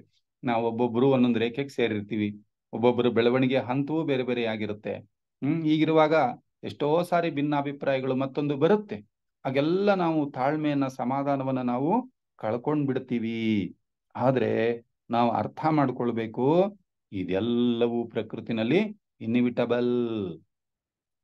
ಇದೆಲ್ಲವನ್ನು ನಾವು ಹಾದು ಹೋಗಬೇಕು. ಈ ವಿವಿಧತೆ ಅಥವಾ ಈ ಬೇರೆ ಬೇರೆ ಇರೋ ಅಂತ ಕಾಣ್ತಾ ಇರೋದ್ರೊಳಗಡೆ ಆ ಏಕತೆಯನ್ನ ನಾವು ಅರ್ಥ ಮಾಡ್ಕೊಳ್ಬೇಕು. ಅದಕ್ಕೇನೆ ಫಿಲಾಸಾಫಿಕಲ್ ಸೊಸೈಟಿಯ ಕೆಲಸಗಾರರಿಗೆ ಈ ಏನು ಸಮರಸತೆ ಅಂತಕ್ಕಂಥದ್ದು ಬಹಳ ಮುಖ್ಯವಾಗಿ ಬೇಕಾಗಿರುವಂತಹ ಒಂದು ಅಂಶ. ಅದರಿಂದ ನಾವು ಈ ವಿಕಾಸನ ಸರಿಯಾಗಿ ಅರ್ಥ ಮಾಡ್ಕೊಂತ ಹೋಗ್ಬಿಟ್ರೆ ನಮ್ಗೆ ಅರ್ಥ ಆಗ್ತದೆ ಯಾಕೆ ಬೇರೆ ಬೇರೆಯವರು ಬೇರೆ ಬೇರೆ ತರ ವರ್ತನೆ ಮಾಡ್ತಾರೆ ಅಂತಕ್ಕಂಥದ್ದು. ವಿಕಾಸದಲ್ಲಿ ಒಂದೊಂದು ಹಂತದಲ್ಲೂ ಒಬ್ಬೊಬ್ರು ಇದ್ದಾರೆ. ಹಾಗಾಗಿ ಆ ಎಲ್ಲ ಹಂತಗಳನ್ನು ದಾಟಬೇಕಾಗಿರೋ ಅನಿವಾರ್ಯತೆ ಇದೆ. ಹಾಗಾಗಿ ಒಬ್ಬೊಬ್ಬರು ಒಂದೊಂದು ರೀತಿಯಲ್ಲಿ ವರ್ತನೆ ಮಾಡ್ತಾರೆ. ಆದ್ರೆ ಯಾವುದರಿಂದಲೂ ನಾವು ವಿಚಲಿತರಾಗಬಾರ್ದು. ಇದೆಲ್ಲವೂ ಕೂಡ ನಮ್ಗೆ ದಾನದಲ್ಲಿ ಬರ್ತಾ ಇರತಕ್ಕಂತಹ ಅಂಶಗಳು. ಹೀಗೆ ನೋಡಿ, ನಮ್ಮ ಯೋಚನೆ, ಭಾವನೆ, ಏನೆಲ್ಲ ನಮ್ಗೆ ಭಗವಂತ ಶಕ್ತಿಗಳನ್ನ ಕೊಟ್ಟಿದ್ದಾನೋ ಅದೆಲ್ಲವನ್ನೂ ಕೂಡ ನಾವು ಆ ಗುರುಗಳ ಕಾರ್ಯಕ್ಕೆ ನಾವು ಬಳಸೋದನ್ನ ನಾವು ಅಭ್ಯಾಸ ಮಾಡ್ತಾ ಈ ದಾನವನ್ನ ಮೈಗೂಡಿಸ್ಕೊಂಡ್ರೆ ಆಗ ನಾವು ಆ 1ನೇ ದ್ವಾರ ಏನಿದೆಯಲ್ಲ ಅದನ್ನು ನಾವು ತೆರೆಯಲ್ಪಡುತ್ತೆ. ಆ ಒಂದು ಚಿನ್ನದ ಬೀಗದ ಕೈ ನಮ್ದಾದ್ರೆ ಸಹಜವಾಗಿ ಆ ಒಂದು ದ್ವಾರ ತೆರೆಯಲ್ಪಡುತ್ತೆ ಅಂತ ಹೇಳ್ತಾರೆ. ಇನ್ನ 2ನೇದು ಶೀಲ ಅಂತ ಹೇಳ್ತಾರೆ. ಇನ್ನು 2ನೇ ಬೀಗದ ಕೈ ನಮಗೆ ಕೊಡ್ತಾ ಇರ್ತಕ್ಕಂಥದ್ದು ಶೀಲ. ಶೀಲ ಅಂದ ತಕ್ಷಣ ನಾವು ಅದನ್ನ ಸಾಮಾನ್ಯವಾಗಿ ಯಾವುದೋ ಒಂದು ಹಂತಕ್ಕೆ ನಾವು ಅರ್ಥ ಮಾಡ್ಕೊಂಡ್ ಬಿಡ್ತೀವಿ. ಆದ್ರೆ ನೋಡಿ, ಇಲ್ಲಿ ಶೀಲ ಅನ್ನುವಾಗ ಹೇಳ್ತಾರೆ ನುಡಿ ಮತ್ತು ನಡೆಗಳಲ್ಲಿರ್ತಕ್ಕಂತಹ ಒಂದು ಸಾಮರಸ್ಯತೆ ಅಂತ ಹೇಳ್ತಾರೆ. ನಡೆ ಮತ್ತು ನುಡಿ ಇವೆರಡು ಒಟ್ಟಿಗೆ ಆಗಬೇಕು, ಒಟ್ಟಾಗಬೇಕು. ಅದಕ್ಕೆ ಶರಣರು ಹೇಳ್ತಾರೆ ನುಡಿದಂತೆ ನಡೆ ಇದೇ ಜನ್ಮ ಕಡೆ ಅಂತೇಳಿ. ಹಾಗಾಗಿ ನಮ್ಮ ಏನು ನಡೆನುಡಿಗಳಲ್ಲಿರ್ತಕ್ಕಂಥ ಒಂದು ವ್ಯತ್ಯಾಸಗಳಿದೆ, ಅದರ ಮಧ್ಯದಲ್ಲಿ ಆ ಸಮರಸತೆ ಬರಬೇಕು. ಅಂದ್ರೆ ಎರಡು ಒಂದಾಗಬೇಕು ನಮ್ಮ ನಡೆನುಡಿ ಅಂತ ಹೇಳಿ ಇನ್ನೂ ಮುಂದುವರೆದು ಹೇಳ್ತಾರೆ. ಇಲ್ಲಿ ಈ ಕಾರಣ ಮತ್ತು ಕಾರ್ಯಗಳನ್ನ ಸಮದೂಗಿಸಿ ಮುಂದೆ ಕರ್ಮ ಫಲಕ್ಕೆ ಅವಕಾಶ ಕೊಡದಂತೆ ನಾವು ಬಾಳ್ತಕ್ಕಂಥದ್ದು. ನೋಡಿ, ಎಂತ ಶೀಲದಲ್ಲಿ ಅಂತೆಂಥ ವಿಚಾರಗಳನ್ನ ಸೇರಿಸ್ತಾರೆ. ಕಾರಣ ಮತ್ತು ಕಾರ್ಯಗಳನ್ನ ಸಮದೂಗಿಸಿ ಮುಂದೆ ಕರ್ಮಕ್ಕೆ ಅವಕಾಶ ಕೊಡದಂತೆ ಬಾಳ್ತಕ್ಕಂಥದ್ದು. ಅಂದ್ರೆ ಈಗಾಗಲೇ ನಾವು ಕರ್ಮದ ಗಂಟನ್ನ ಹೊತ್ಕೊಂಡೇ ಬಂದಿದೀವಿ ನಾವೆಲ್ಲರೂ ಕೂಡ. ಈಗ ನಾವೇನ್ ಮಾಡಬೇಕು? ಇಷ್ಟು ಕರ್ಮ ನಿಯಮದ ಒಂದು ತಿಳುವಳಿಕೆ ಬೆಳಕಿನಲ್ಲಿ ಹಳೇ ಕರ್ಮಗಳನ್ನ ನಾವು ತೀರಿಸ್ತಾ ಹೋಗಬೇಕು. ಹೊಸ ಕರ್ಮಗಳು ಸೃಷ್ಟಿ ಆಗದೆ ಇರುವಷ್ಟರ ಮಟ್ಟಿನ ಎಚ್ಚರ ನಮ್ಮಲ್ಲಿರಬೇಕು. ಕರ್ಮ ಈಗ ನಮ್ಮನ್ನ ಯಾವ್ಯಾವ ಸ್ಥಿತಿನಲ್ಲಿ ನಮ್ಮನ್ನ ಇಟ್ಟಿದೆಯೋ, ಅಂದ್ರೆ ನನಗೆ ಯಾವ ರೀತಿ ಒಂದು ಅಧಿಕಾರ ಇರ್ಬೋದು, ಒಂದು ಶಕ್ತಿ ಇರ್ಬೋದು, ಅದಕ್ಕನುಗುಣವಾಗಿ ನಾವು ಏನೆಲ್ಲವನ್ನ ಮಾಡಬಹುದೋ ಅದ್ರ ಕಡೆಗೆ ಸಂಪೂರ್ಣ ಗಮನ ಕೊಟ್ಟು ಮಾಡ್ತಕ್ಕಂಥದ್ದು. ಯಾವಾಗ ನಾವು ಅದನ್ನು ಸಂಪೂರ್ಣ ಗಮನ ಕೊಟ್ಟು ಮಾಡಿಬಿಟ್ಟು ಬ್ರಹ್ಮಾರ್ಪಣ ಮಸ್ತು ಅಂತ ನಾವು ಹೇಳ್ತೇವೋ, ನೋಡಿ ಅಲ್ಲಿ ಹಳೆ ಕರ್ಮ, ಹಳೇದೇನಿತ್ತು ಅದನ್ನ ಕಳ್ಕೊಳ್ತೀವಿ. ಮತ್ತೆ ನಾವು ಎಂತಹ ಒಂದು ಸತ್ಕಾರ್ಯವನ್ನ ಮಾಡಿದಾಗಲೂ ಕೂಡ ಅದರ ಫಲದ ಮೇಲಿನ ಅಪೇಕ್ಷೆ ಅಲ್ಲಿ ಇರೋದಿಲ್ಲ. ಅವನಿಗೆ ನಾವು ಅರ್ಪಣೆ ಮಾಡಿಬಿಟ್ಟಾಗ ಹೊಸ ಕರ್ಮ ಸೃಷ್ಟಿ ಆಗೋದಿಲ್ಲ. ಇಂತಹ ಒಂದು ನಡತೆ ಅವನಿಗೆ ಏನ್ ಮಾಡುತ್ತೆ ಅಂತ ಹೇಳಿದ್ರೆ, ತನ್ನ ಕರ್ಮದ ಲೆಕ್ಕಾಚಾರವನ್ನ ಆದಷ್ಟು ಬೇಗ ಮುಗಿಸ್ಲಿಕ್ಕೆ ಅವನಿಗೆ ಸಹಾಯ ಮಾಡುತ್ತೆ. ಸೊ ಈಗ ನಾನು ಕೊಟ್ಟಿರೋ ಮಾಡಿದ ಸಾಲನ ನಾನು ಅವ್ರಿಗೆ ತೀರಿಸ್ತಾ ಹೋಗ್ಬಿಟ್ರೆ ನಾನು ಫ್ರೀ ಆಗ್ತೀನಲ್ಲ, ನಾನು ಸ್ವತಂತ್ರನಾಗ್ತೀನಿ. ಹೀಗೆ ಮಾಡ್ತಾ ಹೋದಾಗ ಏನಾಗುತ್ತೆ ಅವನಿಗೆ, ಇದರಿಂದ ಅವನಿಗೆ ಸ್ವತಂತ್ರವೂ ಹೆಚ್ಚುತ್ತೆ, ಒಳ್ಳೇದನ್ನ ಮಾಡ್ತಕ್ಕಂಥ ಅವಕಾಶಗಳು ಕೂಡ ಹೆಚ್ಚುತ್ತಾ ಹೋಗುತ್ತವೆ. ನಾನು ಇವತ್ತು ಎಷ್ಟೋ ಬಾರಿ ನಾವು ಒಳ್ಳೇದು ಮಾಡ್ಬೇಕು ಅಂತ ಅಂದುಕೊಂಡಿದ್ರು ಕೂಡ ಅವಕಾಶ ನಮಗೆ ಸಿಗಲ್ಲ. ಯಾಕೆ ಅಂದ್ರೆ ನಮ್ಮ ಕರ್ಮದಲ್ಲಿ ಅದಿರೋದಿಲ್ಲ. ಕರ್ಮ ಒಂದ್ ಕಡೆ ಎಳಿತಾ ಇರುತ್ತೆ. ನಾನು ಮುಂದಕ್ಕೆ ಫೋರ್ಸ್ ಹಾಕಿದ್ರೆ ಹಿಂದಕ್ಕೆ ಎಳೆಯುವಂತ ಮತ್ತೊಂದು ಫೋರ್ಸ್ ಇದೆ, ನನ್ನ ಕರ್ಮದ ಫೋರ್ಸ್ ಒಂದು ಇರುತ್ತೆ. ಅದಕ್ಕೆ ಏನ್ ಮಾಡ್ಬೇಕಪ್ಪ? ಬುದ್ಧಿವಂತಿಕೆ, ಜಾಣತನ ಯಾವ್ದಪ್ಪ ಅಂದ್ರೆ ನನ್ನ ಕರ್ಮಗಳನ್ನ ಆದಷ್ಟು ಸಮಾಧಾನವಾಗಿ ಅನುಭವಿಸ್ತಾ ಆ ಕರ್ಮಗಳನ್ನ ಬೇಬಾಕಿ ಮಾಡ್ಕೊಳ್ಬೇಕು ಅಂತ ಹೇಳ್ತಾರೆ. ಯಾಕೆಂದ್ರೆ ಕರ್ಮದ ಒಂದು ಬರ್ಬರವಾದ ಹೊರೆಯನ್ನ ಹೊತ್ಕೊಂಡು ನಾವು ಆ ನಿರ್ವಾಣದ ಒಂದು ದಿಡ್ಡಿ ಬಾಗಿಲು ಅಂತ ಹೇಳ್ತೀವಲ್ಲ, ಬಹಳ ಚಿಕ್ಕದಾಗಿರ್ತಕ್ಕಂಥ ಬಾಗಿಲು, ಅದನ್ನ ನಾನು ಪ್ರವೇಶ ಮಾಡೋದಕ್ಕೆ ಸಾಧ್ಯ ಇಲ್ಲ. ಅದಕ್ಕೆ ಈ ಕರ್ಮಗಳನ್ನ ಕಳ್ಕೊಳ್ಳುವಂತ ಸ್ಥಿತಿ ಇದೆಯಲ್ಲ, ಅದು ಶೀಲ ಅಂತ ಹೇಳ್ತಾರೆ. ಶೀಲದ ಪ್ರಾಮುಖ್ಯತೆ ಎಷ್ಟು ಅಂತ ಹೇಳುವಾಗ ಒಂದು ಕೊಟೇಶನ್ ಬರುತ್ತೆ ಇಂಗ್ಲಿಷ್ನಲ್ಲಿ. If wealth is last, nothing is last. If health is last, something is last. If character is last, everything is last ಅಂತ ಹೇಳ್ತಾರೆ. ಅದರಲ್ಲೂ ಕೂಡ ಈ ಅಧ್ಯಾತ್ಮ ಸಾಧಕನಿಗೆ ಇದು ಎಷ್ಟು ಮುಖ್ಯ ಅಂತ ಹೇಳಿದ್ರೆ, ಆ ಅಧ್ಯಾತ್ಮ ಅಂತಕ್ಕಂತಹ ಒಂದು ಮಹಾಸೌಧಕ್ಕೆ ಈ ಶೀಲಗಳೇ ಭದ್ರ ಬುನಾದಿ. ಆ ಶೀಲದ ಭದ್ರ ಬುನಾದಿ ಇಲ್ಲದೆ ಇದ್ರೆ ನಾವು ಅಧ್ಯಾತ್ಮದ ಒಂದು ಮಹಾಸೌಧವನ್ನ ನಾವು ಕಟ್ಟೋದಿಕ್ಕೆ ಖಂಡಿತ ಸಾಧ್ಯ ಇಲ್ಲ. ಅದಕ್ಕೋಸ್ಕರ ಶೀಲ ಅಂತ ಹೇಳುವಾಗ ನಾವು ಕೇವಲ ಯಾವುದೋ ಒಂದು ಮಟ್ಟದಲ್ಲಿ ಅರ್ಥ ಮಾಡ್ಕೊಳ್ತಕ್ಕಂಥದ್ದಲ್ಲ, ಇರುವ ಎಲ್ಲ ಸ್ಥಿತಿಗಳನ್ನ ಸಹಜವಾಗಿ ಒಪ್ಕೊಂಡು ಸಮಾಧಾನವಾಗಿರೋದು ಕೂಡ ನಮ್ಮ ನಡೆ ಮತ್ತು ನುಡಿಯನ್ನ ಒಂದು ಮಾಡ್ಕೊಳ್ತಕ್ಕಂತಹ ಒಂದು ಸ್ಥಿತಿ ಅಂತ ಹೇಳ್ತಾರೆ. ಇನ್ನ ಮೂರನೆಯ ಒಂದು ಚಿನ್ನದ ಬೀಗದ ಕೈ ಯಾವ್ದಪ್ಪ ಅಂತ ಹೇಳಿದ್ರೆ ಶಾಂತಿ ಅಂತ ಹೇಳ್ತಾರೆ. ಶಾಂತಿ ಯಾವುದರಿಂದಲೂ ಕಲಕಲಾಗದಂತಹ ಒಂದು ಮಧುರವಾದ ತಾಳ್ಮೆ ಅಂತಾರದನ್ನು. ಶಾಂತಿ ಅಂದ್ರೆ ಯಾವುದರಿಂದಲೂ ಕಲಕಲಾಗದಂತಹ. ನಮ್ಗೆ ನಿತ್ಯ ಜೀವನದಲ್ಲಿ ಬೆಳಗ್ಗಿಂದ ಸಂಜೆವರೆಗೂ ಎಷ್ಟೋ ಸಂದರ್ಭಗಳು ಸನ್ನಿವೇಶಗಳು ಬರ್ತಾ ಇರುತ್ತೆ. ನಮ್ಗೆ ನಮ್ಮ ಶಾಂತಿಯನ್ನ ಕದಡತಕ್ಕಂತಹ ಸನ್ನಿವೇಶಗಳು ಒಂದಲ್ಲ ಎರಡಲ್ಲ. ನಮ್ಮ ಕೌಟುಂಬಿಕ ಒಂದು ವಾತಾವರಣದಲ್ಲಿರಬಹುದು, ಹೊರಗಿನ ಸಂಬಂಧಗಳಲ್ಲಿರಬಹುದು. ಯಾಕೆಂದ್ರೆ ಹೊರಗಿಂದ ಯಾವುದು ನನ್ನ ಕೈನಲ್ಲಿ ಇಲ್ಲ, ಹೊರಗಿಂದ ಯಾವುದು ನನ್ನ ಒಂದು ಅಧೀನದಲ್ಲಿ ಇರೋದಕ್ಕೆ ಸಾಧ್ಯ ಇಲ್ಲ. ಆದ್ರೆ ಎಂಥ ಸಂದರ್ಭದಲ್ಲೂ ಕೂಡ ಇವನಿಗೆ ಆ ಕಲಕಲಾಗದಂತಹ ಒಂದು ಮಧುರವಾದ ತಾಳ್ಮೆ ಇರ್ಬೇಕಲ್ಲ, ಅಂತಹ ತಾಳ್ಮೆನೆ ಶಾಂತಿ ಅಂತ ಹೇಳ್ತಾರೆ. ಈ ಮಾರ್ಗವನ್ನ ಪ್ರವೇಶಿಸಬೇಕು ಅಂತಕ್ಕಂಥ ಸಾಧಕ ತನ್ನ ಒಂದು ಪ್ರಯಾಣದ ಈ ಘಟ್ಟದಲ್ಲಿ ಶಾಂತಿಯನ್ನ ಅವಶ್ಯಕವಾಗಿ ಮೈಗೂಡಿಸ್ಕೊಳ್ಬೇಕಾಗ್ತದೆ. ಎಂತಹ ಘಟನೆಗಳು, ಎಂತಹ ಸಂದರ್ಭಗಳು ಬಂದ್ರೂ ಕೂಡ ಆ ಸಮತ್ವವನ್ನು ಅವನು ಕಳೆದುಕೊಳ್ಳಬಾರದು. ಅವನಲ್ಲಿ ಆ ಶಾಂತಿ ಅಂತಕ್ಕಂಥದ್ದು ಕದಡಿ ಹೋಯ್ತು ಅಂತ ಹೇಳಿದ್ರೆ ಇವನು ಯಾವ ಸಾಧನೆಯನ್ನು ಕೂಡ ಮಾಡ್ಲಿಕ್ಕೆ ಸಾಧ್ಯವಾಗೋದಿಲ್ಲ. ಇವನಲ್ಲಿ ಏನಾಗಿರ್ಬೇಕಪ್ಪ ಅಂದ್ರೆ ಸ್ವಲ್ಪವೂ ವಿಚಲಿತವಾಗದೇ ಇರತಕ್ಕಂತಹ ಒಂದು ಪ್ರಶಾಂತ ಸ್ಥಿತಿ. ಕಾರಣ ನಾವು ನಡೆಯಲಿಕ್ಕೆ ಹೊರಟಿರ್ತಕ್ಕಂತಹ ಒಂದು ದಾರಿ ಅದು ಸಣ್ಣ ದಾರಿ ಅಲ್ಲ. ಜೀವನ್ಮುಕ್ತನಾಗುವಂತಹ ಒಂದು ಮಾರ್ಗ. ಈ ಜೀವನ್ಮುಕ್ತನ ಮಾರ್ಗದಲ್ಲಿ ಅವನು ದಶಬಂಧಗಳನ್ನ ಕಳ್ಕೊಳ್ಬೇಕಾಗ್ತದೆ. ಆ ದಶಬಂಧಗಳಲ್ಲಿ ಈ ಉದ್ದಚ್ಚ ಅಂತ ಹೇಳ್ತಾರೆ, ಅಂದ್ರೆ ಸಿಡುಕು ಅಂತಕ್ಕಂಥದ್ದು. ಆ ಸಿಡುಕು ಕೂಡ ಒಂದು.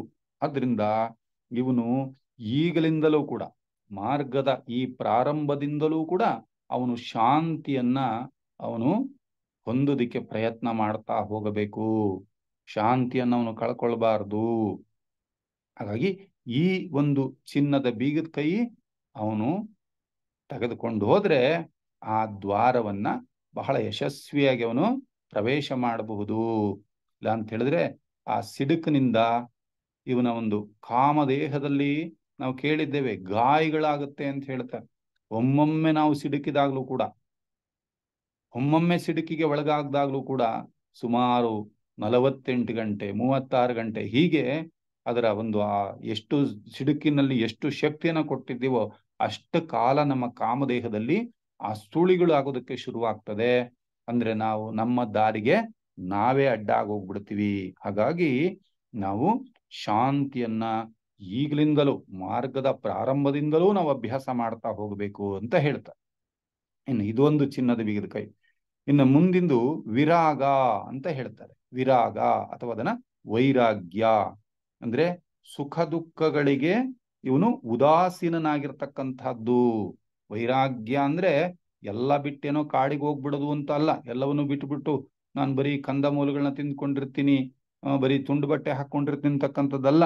ಸುಖ ದುಃಖಗಳಿಗೆ ಉದಾಸೀನವಾಗಿರ್ತಕ್ಕಂಥದ್ದು, ಮಾಯೆಯನ್ನ ಗೆಲ್ಲುವಂಥದ್ದು, ಜೊತೆಗೆ ಸತ್ಯವನ್ನ ಮಾತ್ರ ಗ್ರಹಿಸುವಂತಹ ಸ್ಥಿತಿ ಅಂತ ಹೇಳ್ತಾರೆ. ವೈರಾಗ್ಯ ಅಂತ ಹೇಳಿದ್ರೆ ಸತ್ಯವನ್ನ ಮಾತ್ರ ಗ್ರಹಿಸುವಂತಹ ಸ್ಥಿತಿ, ಆಶಾರಾಹಿತ್ಯ ಸ್ಥಿತಿ ಅಥವಾ ಅದನ್ನ ಕಾಮರಹಿತ ಸ್ಥಿತಿ ಅಂತ ಕೂಡ ಹೇಳ್ತಾರೆ. ಯಾರು ತಾವು ಮಾಡ್ತಾ ಇರ್ತಕ್ಕಂತಹ ಕೆಲಸಗಳಲ್ಲಿ ಮಗ್ನನಾಗಿರ್ತಾನೋ ಮತ್ತೆ ಆ ಸ್ವಂತ ಹಿತಾಸಕ್ತಿಗಳಿಗೆ ತನ್ನ ಮಾರ್ಗದಲ್ಲಿ ಅಡ್ಡ ಬರ್ಲಿಕ್ಕೆ ಅವಕಾಶ ಕೊಡೋದಿಲ್ವೋ ಅಂಥವನು ವೈರಾಗ್ಯವನ್ನು ಹೊಂದಿರ್ತಾನೆ ಅಂತ ಹೇಳ್ತಾರೆ.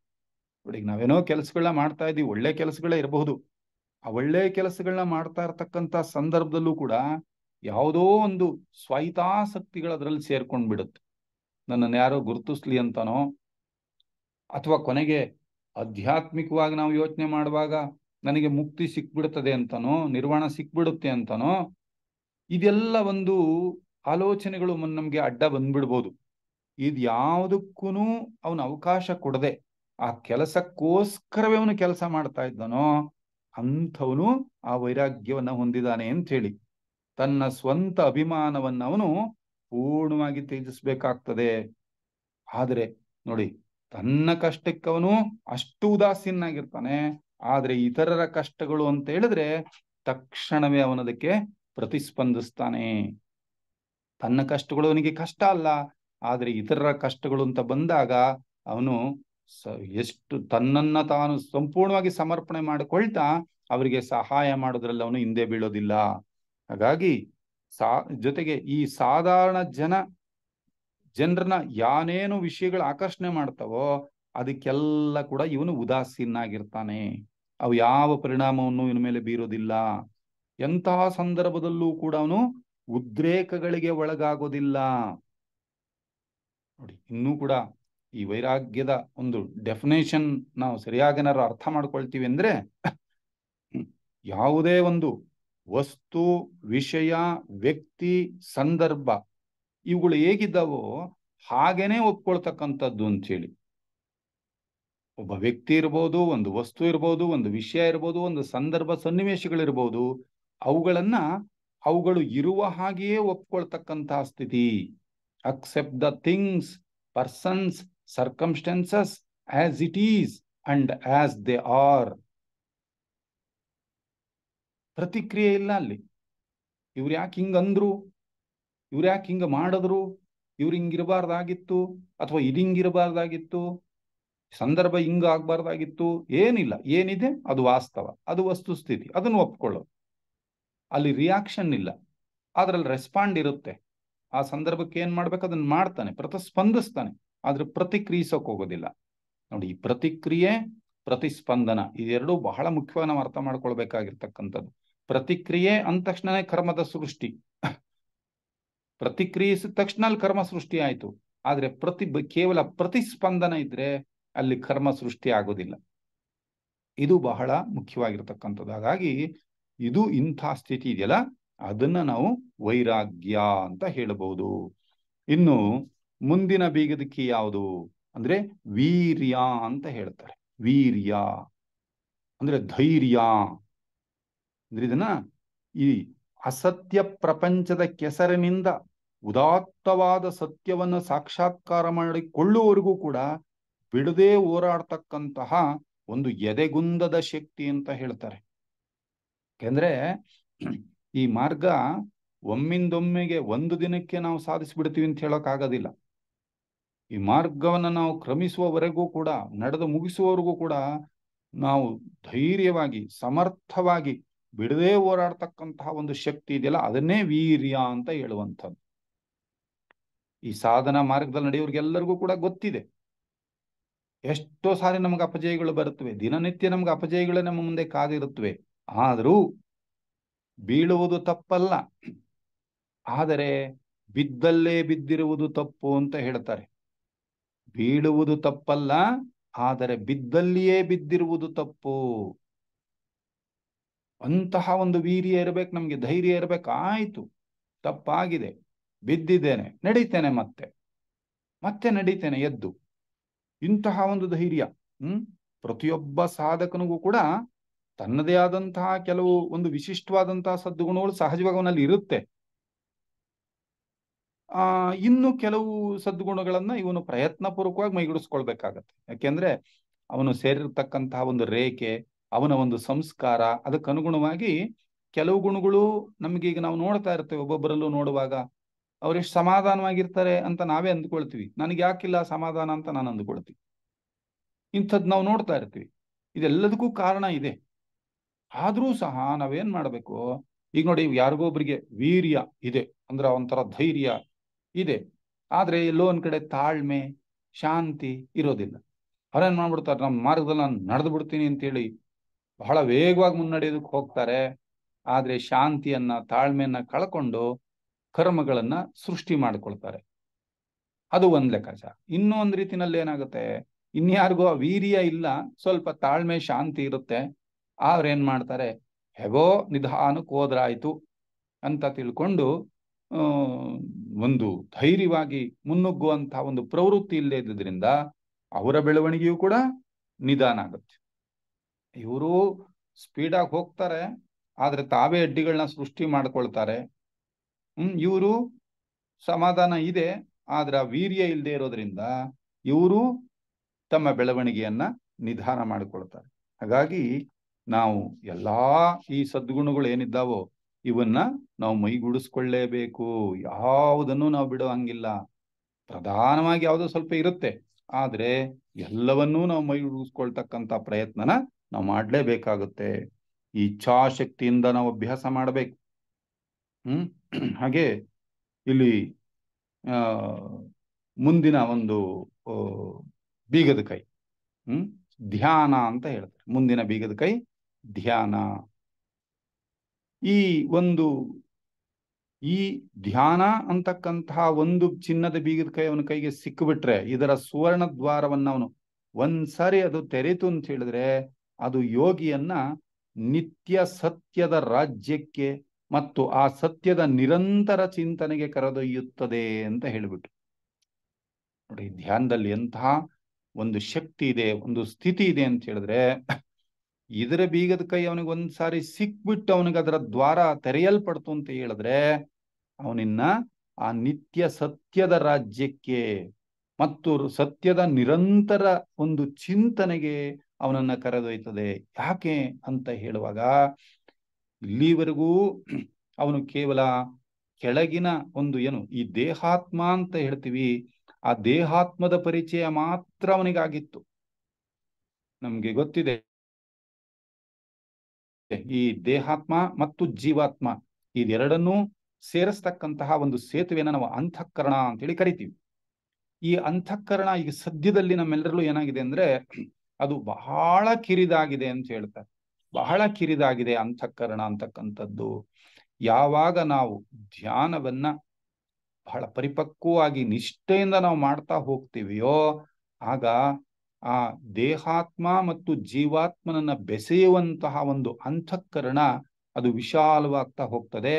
ಹಾಗೆ ವಿಶಾಲವಾಗ್ತಾ ಹೋದಾಗ ನಮ್ಮ ಉನ್ನತಾತ್ಮನಿಂದ ಶಕ್ತಿಗಳು ಅಥವಾ ಆಶೀರ್ವಾದಗಳು ಕೆಳಮುಖವಾಗಿ ವರ್ಷಿಸಲ್ಪಡುತ್ತವೆ. ಆಗ ಈ ದೇಹಾತ್ಮದ ಒಂದು ಏನು ದೌರ್ಬಲ್ಯ ದೋಷ ಇದೆ ಇದು ಕಳೆದು ಹೋಗ್ತದೆ. ಕಾರಣ ಇವನಿಗೆ ಉನ್ನತಾತ್ಮನ ಒಂದು ಪರಿಚಯ ಆಗುತ್ತೆ. ಇವನೀಗ ಬೆಳಕನ್ನ ಕಂಡವನು ಅಂತ ಹೇಳ್ತಾರೆ. ಬೆಳಕನ್ನ ಕಂಡವನು. ಯಾವಾಗ ನಾವು ಇದುವರೆಗೂ ಕಪ್ಪು ಬೆಲ್ಲವೇ ರುಚಿ ಅಂತ ಅನ್ಕೊಂಡಿದ್ವಿ, ಅವನಿಗೆ ನಾವು ಕಲ್ಲು ಸಕ್ಕರೆಯ ಒಂದು ರುಚಿಯನ್ನ ತೋರ್ಸದ ಮೇಲೆ ಅವನಿಗಿನ್ನ ಕಪ್ಪು ಬೆಲ್ಲದ ಮೇಲಿನ ವ್ಯಾಮೋಹ ಇರೋದಕ್ಕೆ ಸಾಧ್ಯ ಇಲ್ಲ. ಇಲ್ಲಿವರೆಗೂ ಅವನು ಕಲ್ಲು ಸಕ್ಕರೆ ನೋಡದೆ ಇದ್ದದಕ್ಕೋಸ್ಕರ ಅವನಿಗೆ ಕಪ್ಪು ಬೆಲ್ಲವೇ ರುಚಿ ಅಂತ ಅನ್ಕೊಂಡಿದ್ದ. ಆದ್ರೆ ಈಗ ಕಲ್ಲು ಸಕ್ಕರೆ ರುಚಿ ಕಂಡುಕೊಂಡಿದ್ದಾನೆ. ಕಪ್ಪು ಬೆಲ್ಲದ ಮೇಲಿನ ವ್ಯಾಮೋಹ ಸಹಜವಾಗಿ ಹೋಗ್ಬಿಡುತ್ತೆ. ಅದಕ್ಕಾಗಿ ಈ ಧ್ಯಾನದ ಒಂದು ಕೀ ಅವನಿಗೆ ಸಿಕ್ಕಿ ಅದರ ದ್ವಾರವನ್ನು ಅವನು ಪ್ರವೇಶ ಮಾಡ್ದ ಅಂತ ಹೇಳಿದ್ರೆ, ಅವನ ಇನ್ನು ಮುಂದೆ ಅವನು ಬೆಳಕನ್ನ ಕಂಡಿದ್ದಾನೆ. ಅವನು ಇನ್ನು ಮೇಲೆ ಅವನಿಗೆ ಈ ದೇಹಾತ್ಮನ ಮೇಲಿನ ಒಂದು ವ್ಯಾಮೋಹ ಸಾಕಷ್ಟು ಮಟ್ಟಿಗೆ ಕಡಿಮೆ ಆಗ್ತಾ ಹೋಗ್ತದೆ. ಅದಕ್ಕೋಸ್ಕರವೇ ಇನ್ವರ್ಡ್ ಜರ್ನಿ ಅಂತ ಹೇಳ್ತೀವಿ ಇದನ್ನ. ನಮ್ಮ ಪ್ರಜ್ಞೆಯಲ್ಲಿ ನಡೀತಕ್ಕಂತಹ ಒಂದು ದಿವ್ಯವಾದ ಪಯಣ ಇದು. ಅದಕ್ಕೇನೆ ಸಾಧಕನಿಗೆ ಈ ಧ್ಯಾನ ಬಹಳ ಮುಖ್ಯವಾಗಿರ್ತಕ್ಕಂಥದ್ದು. ಧ್ಯಾನವಿಲ್ಲದ ಒಂದು ಗುಣಗಳು ನಾವು ಅದು ಪರಿಪಕ್ವತೆಯನ್ನ ಪಡೆಯೋಕ್ಕಾಗಲ್ಲ, ಅಥವಾ ಗುಣಗಳನ್ನ ಮೈಗೂಡಿಸ್ಕೊಳ್ಳದೆ ಧ್ಯಾನದಲ್ಲಿ ಪೂರ್ಣತೆಯನ್ನ ಪಡೆಯೋದಕ್ಕಾಗಲ್ಲ ಅಂತ ನಾವು ಪ್ರಾರಂಭದಲ್ಲೇ ಯೋಚನೆ ಮಾಡಿದ ಹಾಗೆ, ಈ ಧ್ಯಾನ ನಮ್ಗೆ ಆ ಒಂದು ಪರಿಪಕ್ವತೆಯನ್ನ ತಂದುಕೊಡತಕ್ಕಂತಹ ಒಂದು ಸ್ಥಿತಿಗೆ ನಮ್ಮನ್ನ ಕರೆದುಕೊಂಡು ಹೋಗ್ತದೆ. ಹಾಗಾಗಿ ಈ ಧ್ಯಾನವೆಂಬ ಒಂದು ಬೀಗದ ಕೈಯನ್ನ ನಾವು ನಮ್ಮದನ್ನಾಗಿ ಮಾಡಿಕೊಂಡಾಗ ನಾವು ಆ ಮಹಾದ್ವಾರವನ್ನ ಪ್ರವೇಶ ಮಾಡ್ತೀವಿ ಅಂತ ಹೇಳಿ. ಇನ್ನ ಇದು ಈ 6 ಮಹೋನ್ನತ ಸದ್ಗುಣಗಳನ್ನ ನಾವು ಮೈಗೂಡಿಸ್ಕೊಂಡಾಗ ಮುಂದಿನ ಹಂತ ಅದು ಪ್ರಜ್ಞಾ ಅಂತ ಹೇಳ್ತಾರೆ. ಪ್ರಜ್ಞಾ ಈ 6 ಮೈಗೂಡಿಸ್ಕೊಂಡಾಗ ಅದು ನಮ್ಮನ್ನ ಆ ಪ್ರಜ್ಞಾ ಅನ್ನೋ ಸ್ಥಿತಿಗೆ ಅದು ಕರ್ಕೊಂಡು ಹೋಗ್ತದೆ. ಇದರ ಬೀಗದ ಕೈ ಮಾನವನನ್ನ ದೇವನನ್ನಾಗಿ ಮಾಡ್ತದೆ, ಅವನನ್ನ ಬೋಧಿಸತ್ವನ ಮಗನನ್ನಾಗಿ ಮಾಡ್ತದೆ. ಬೋಧಿಸತ್ವನನ್ನಾಗಿ ಮತ್ತು ಧ್ಯಾನಿಗಳ ಮಗನನ್ನಾಗಿ ಸೃಷ್ಟಿಸುತ್ತದೆ ಅಂತ ಹೇಳ್ತಾರೆ. ನೋಡಿ, ಈ ಧ್ಯಾನದ ಬೀಗದ ಕೈ ಸಿಕ್ಬಿಟ್ರೆ ಮಾನವನನ್ನದು ದೇವನನ್ನಾಗಿ ಮಾಡ್ತದೆ, ಅವನನ್ನ ಬೋಧಿಸತ್ವನನ್ನಾಗಿ ಮತ್ತು ಧ್ಯಾನಿಗಳ ಮಗನನ್ನಾಗಿ ಸೃಷ್ಟಿಸುತ್ತದೆ ಅಂತ ಹೇಳ್ತಾರೆ. ಏನದು ಪ್ರಜ್ಞಾ ಅಂದ್ರೆ ಜ್ಞಾನ, ವಿವೇಕ, ಅಥವಾ ಅದನ್ನು ಇನ್ನೂ ಮುಂದುವರೆದು ಸದಾ ಎಚ್ಚೆತ್ತು ಪರಿಶೀಲಿಸುವಂತಹ ಒಂದು ಅರಿವು, ಚಾಯ್ಸ್ಲೆಸ್ ಅವೇರ್ನೆಸ್ ಅಂತ ಹೇಳ್ತೀವಲ್ಲ, ರೆಪ್ಪೆ ಮುಚ್ಚದ ಎಚ್ಚರ, ಆಯ್ಕೆ ಇಲ್ಲದ ಎಚ್ಚರ ಅಂತ ನಾವೇನ್ ಹೇಳ್ತೀವಿ, ಆ ಸ್ಥಿತಿಗೆ ನಮ್ಮನ್ನ ಕರ್ಕೊಂಡು ಹೋಗ್ತದೆ. ಅಲ್ಲಿಂದ ಮುಂದಕ್ಕೆ ಅವನಲ್ಲಿ ದೋಷಗಳಿರೋದಕ್ಕೆ ಸಾಧ್ಯ ಇಲ್ಲ. ಯಾಕೆಂದ್ರೆ ಅವನು ಪ್ರತಿ ಕ್ಷಣವೂ ಅವನು ಎಚ್ಚರದಿಂದ ಇದ್ದಾನೆ ಅಂತ ಹೇಳಿದ್ರೆ, ಆ ಎಚ್ಚರದಿಂದ ಇರುವಾಗ ಅವನಿಂದ ತಪ್ಪು ನಡೆಯೋದಕ್ಕೆ ಸಾಧ್ಯ ಇಲ್ಲ. ಇದು ನಮ್ಮ ಪ್ರಜ್ಞೆಯ ಒಂದು ಸಾಮರ್ಥ್ಯ ಅಂತ ಹೇಳ್ತಾರೆ. ಇದು ನಮ್ಮ ಪ್ರಜ್ಞೆಯ ಒಂದು ಸಾಮರ್ಥ್ಯ. ಇದು ರೂಪವನ್ನ ತೂರಿಕೊಂಡು ಅದರ ಹಿನ್ನೆಲೆಯಲ್ಲಿರ್ತಕ್ಕಂತಹ ಒಂದು ಜೀವ ಚೈತನ್ಯವನ್ನ ಮುಟ್ತದೆ. ಧ್ಯಾನವೆಂಬ ಒಂದು ದ್ವಾರವನ್ನ ನಾವು ದಾಟಿದ್ವಿ ಅಂತ ಹೇಳಿದ್ರೆ ನೋಡಿ, ಆ ಪ್ರಜ್ಞೆ ಏನ್ ಮಾಡ್ತದೆ, ನಮ್ಮನ್ನ ಪ್ರತಿಯೊಂದು ರೂಪದ ಹಿನ್ನೆಲೆಯಲ್ಲಿ ಇರ್ತಕ್ಕಂತಹ ಒಂದು ಚೈತನ್ಯವನ್ನ ಮಾತ್ರ ಅದು ದರ್ಶನ ಮಾಡ್ತದೆ. ಅಂದ್ರೆ ಅರ್ಥ, ಎಲ್ಲೆಲ್ಲೂ ಪ್ರವಹಿಸ್ತಾ ಇರ್ತಕ್ಕಂತಹ ಆ ಏಕ ಚೈತನ್ಯವನ್ನ ಅದು ಅರ್ಥ ಮಾಡಿಕೊಳ್ಳುತ್ತೆ. ಅಂದ್ಮೇಲೆ ಅವನಿಗೆ ಆಲ್ ಲೈಫ್ ಈಸ್ ಒನ್ ಅಂತಕ್ಕಂಥದ್ದು ಕೇವಲ ಒಂದು ತಿಳುವಳಿಕೆ ಮಾತ್ರ ಅಲ್ಲ, ಅವನಿಗೆ ಈಗ ಅದು ದರ್ಶನ. ಅವನದನ್ನ ಸಾಕ್ಷಾತ್ಕಾರ ಮಾಡಿಕೊಳ್ತಾನೆ. ಅದರ ಮೂಲಕ ಅವನು ಸಾಧನೆ ಅತ್ಯಂತ ಉನ್ನತ ಮಟ್ಟಕ್ಕೆ ಏರೋದಕ್ಕೆ ಸಾಧ್ಯವಾಗ್ತದೆ. ಇಂತಹ ಒಂದು ಏನು ಈ ಪಾರಮಿತಗಳು ಅಂತ ಇದೆ, ಇವುಗಳ ವಿಚಾರವನ್ನ ನಾವು ತಿಳ್ಕೊಳ್ಳುವಾಗ ಬಹಳಷ್ಟು ಸಾರಿ ನಮಗೊಂದು ಅನುಮಾನನೂ ಬರುತ್ತದೆ. ಇಷ್ಟೊಂದು ಉನ್ನತ ಮಟ್ಟಕ್ಕಿದೆ, ನಾವು ಇದನ್ನ ಹತ್ತೋದಕ್ಕೆ ಸಾಧ್ಯವಾ ಅಂತಕ್ಕಂಥ ಪ್ರಶ್ನೆಗಳು ನಮ್ಮಲ್ಲಿ ಏಳಬಹುದು. ಆದರೂ ಅವುಗಳ ಒಂದು ದಿವ್ಯ ನೋಟವನ್ನ ನಾವು ಮಾನಸಿಕವಾಗಿ ಆದ್ರೂ ಕೂಡ ಗ್ರಹಿಸ್ಲಿಕ್ಕೆ ಸಾಧ್ಯ ಆದ್ರೆ ಖಂಡಿತವಾಗ್ಲೂ ಕೂಡ ನಾವೀಗಿದ್ದಾಗಿರೋದಕ್ಕೆ ಸಾಧ್ಯ ಇಲ್ಲ. ಅದಕ್ಕೋಸ್ಕರವೇ well begin is of done ಅಂತ ಹೇಳ್ತಾರೆ.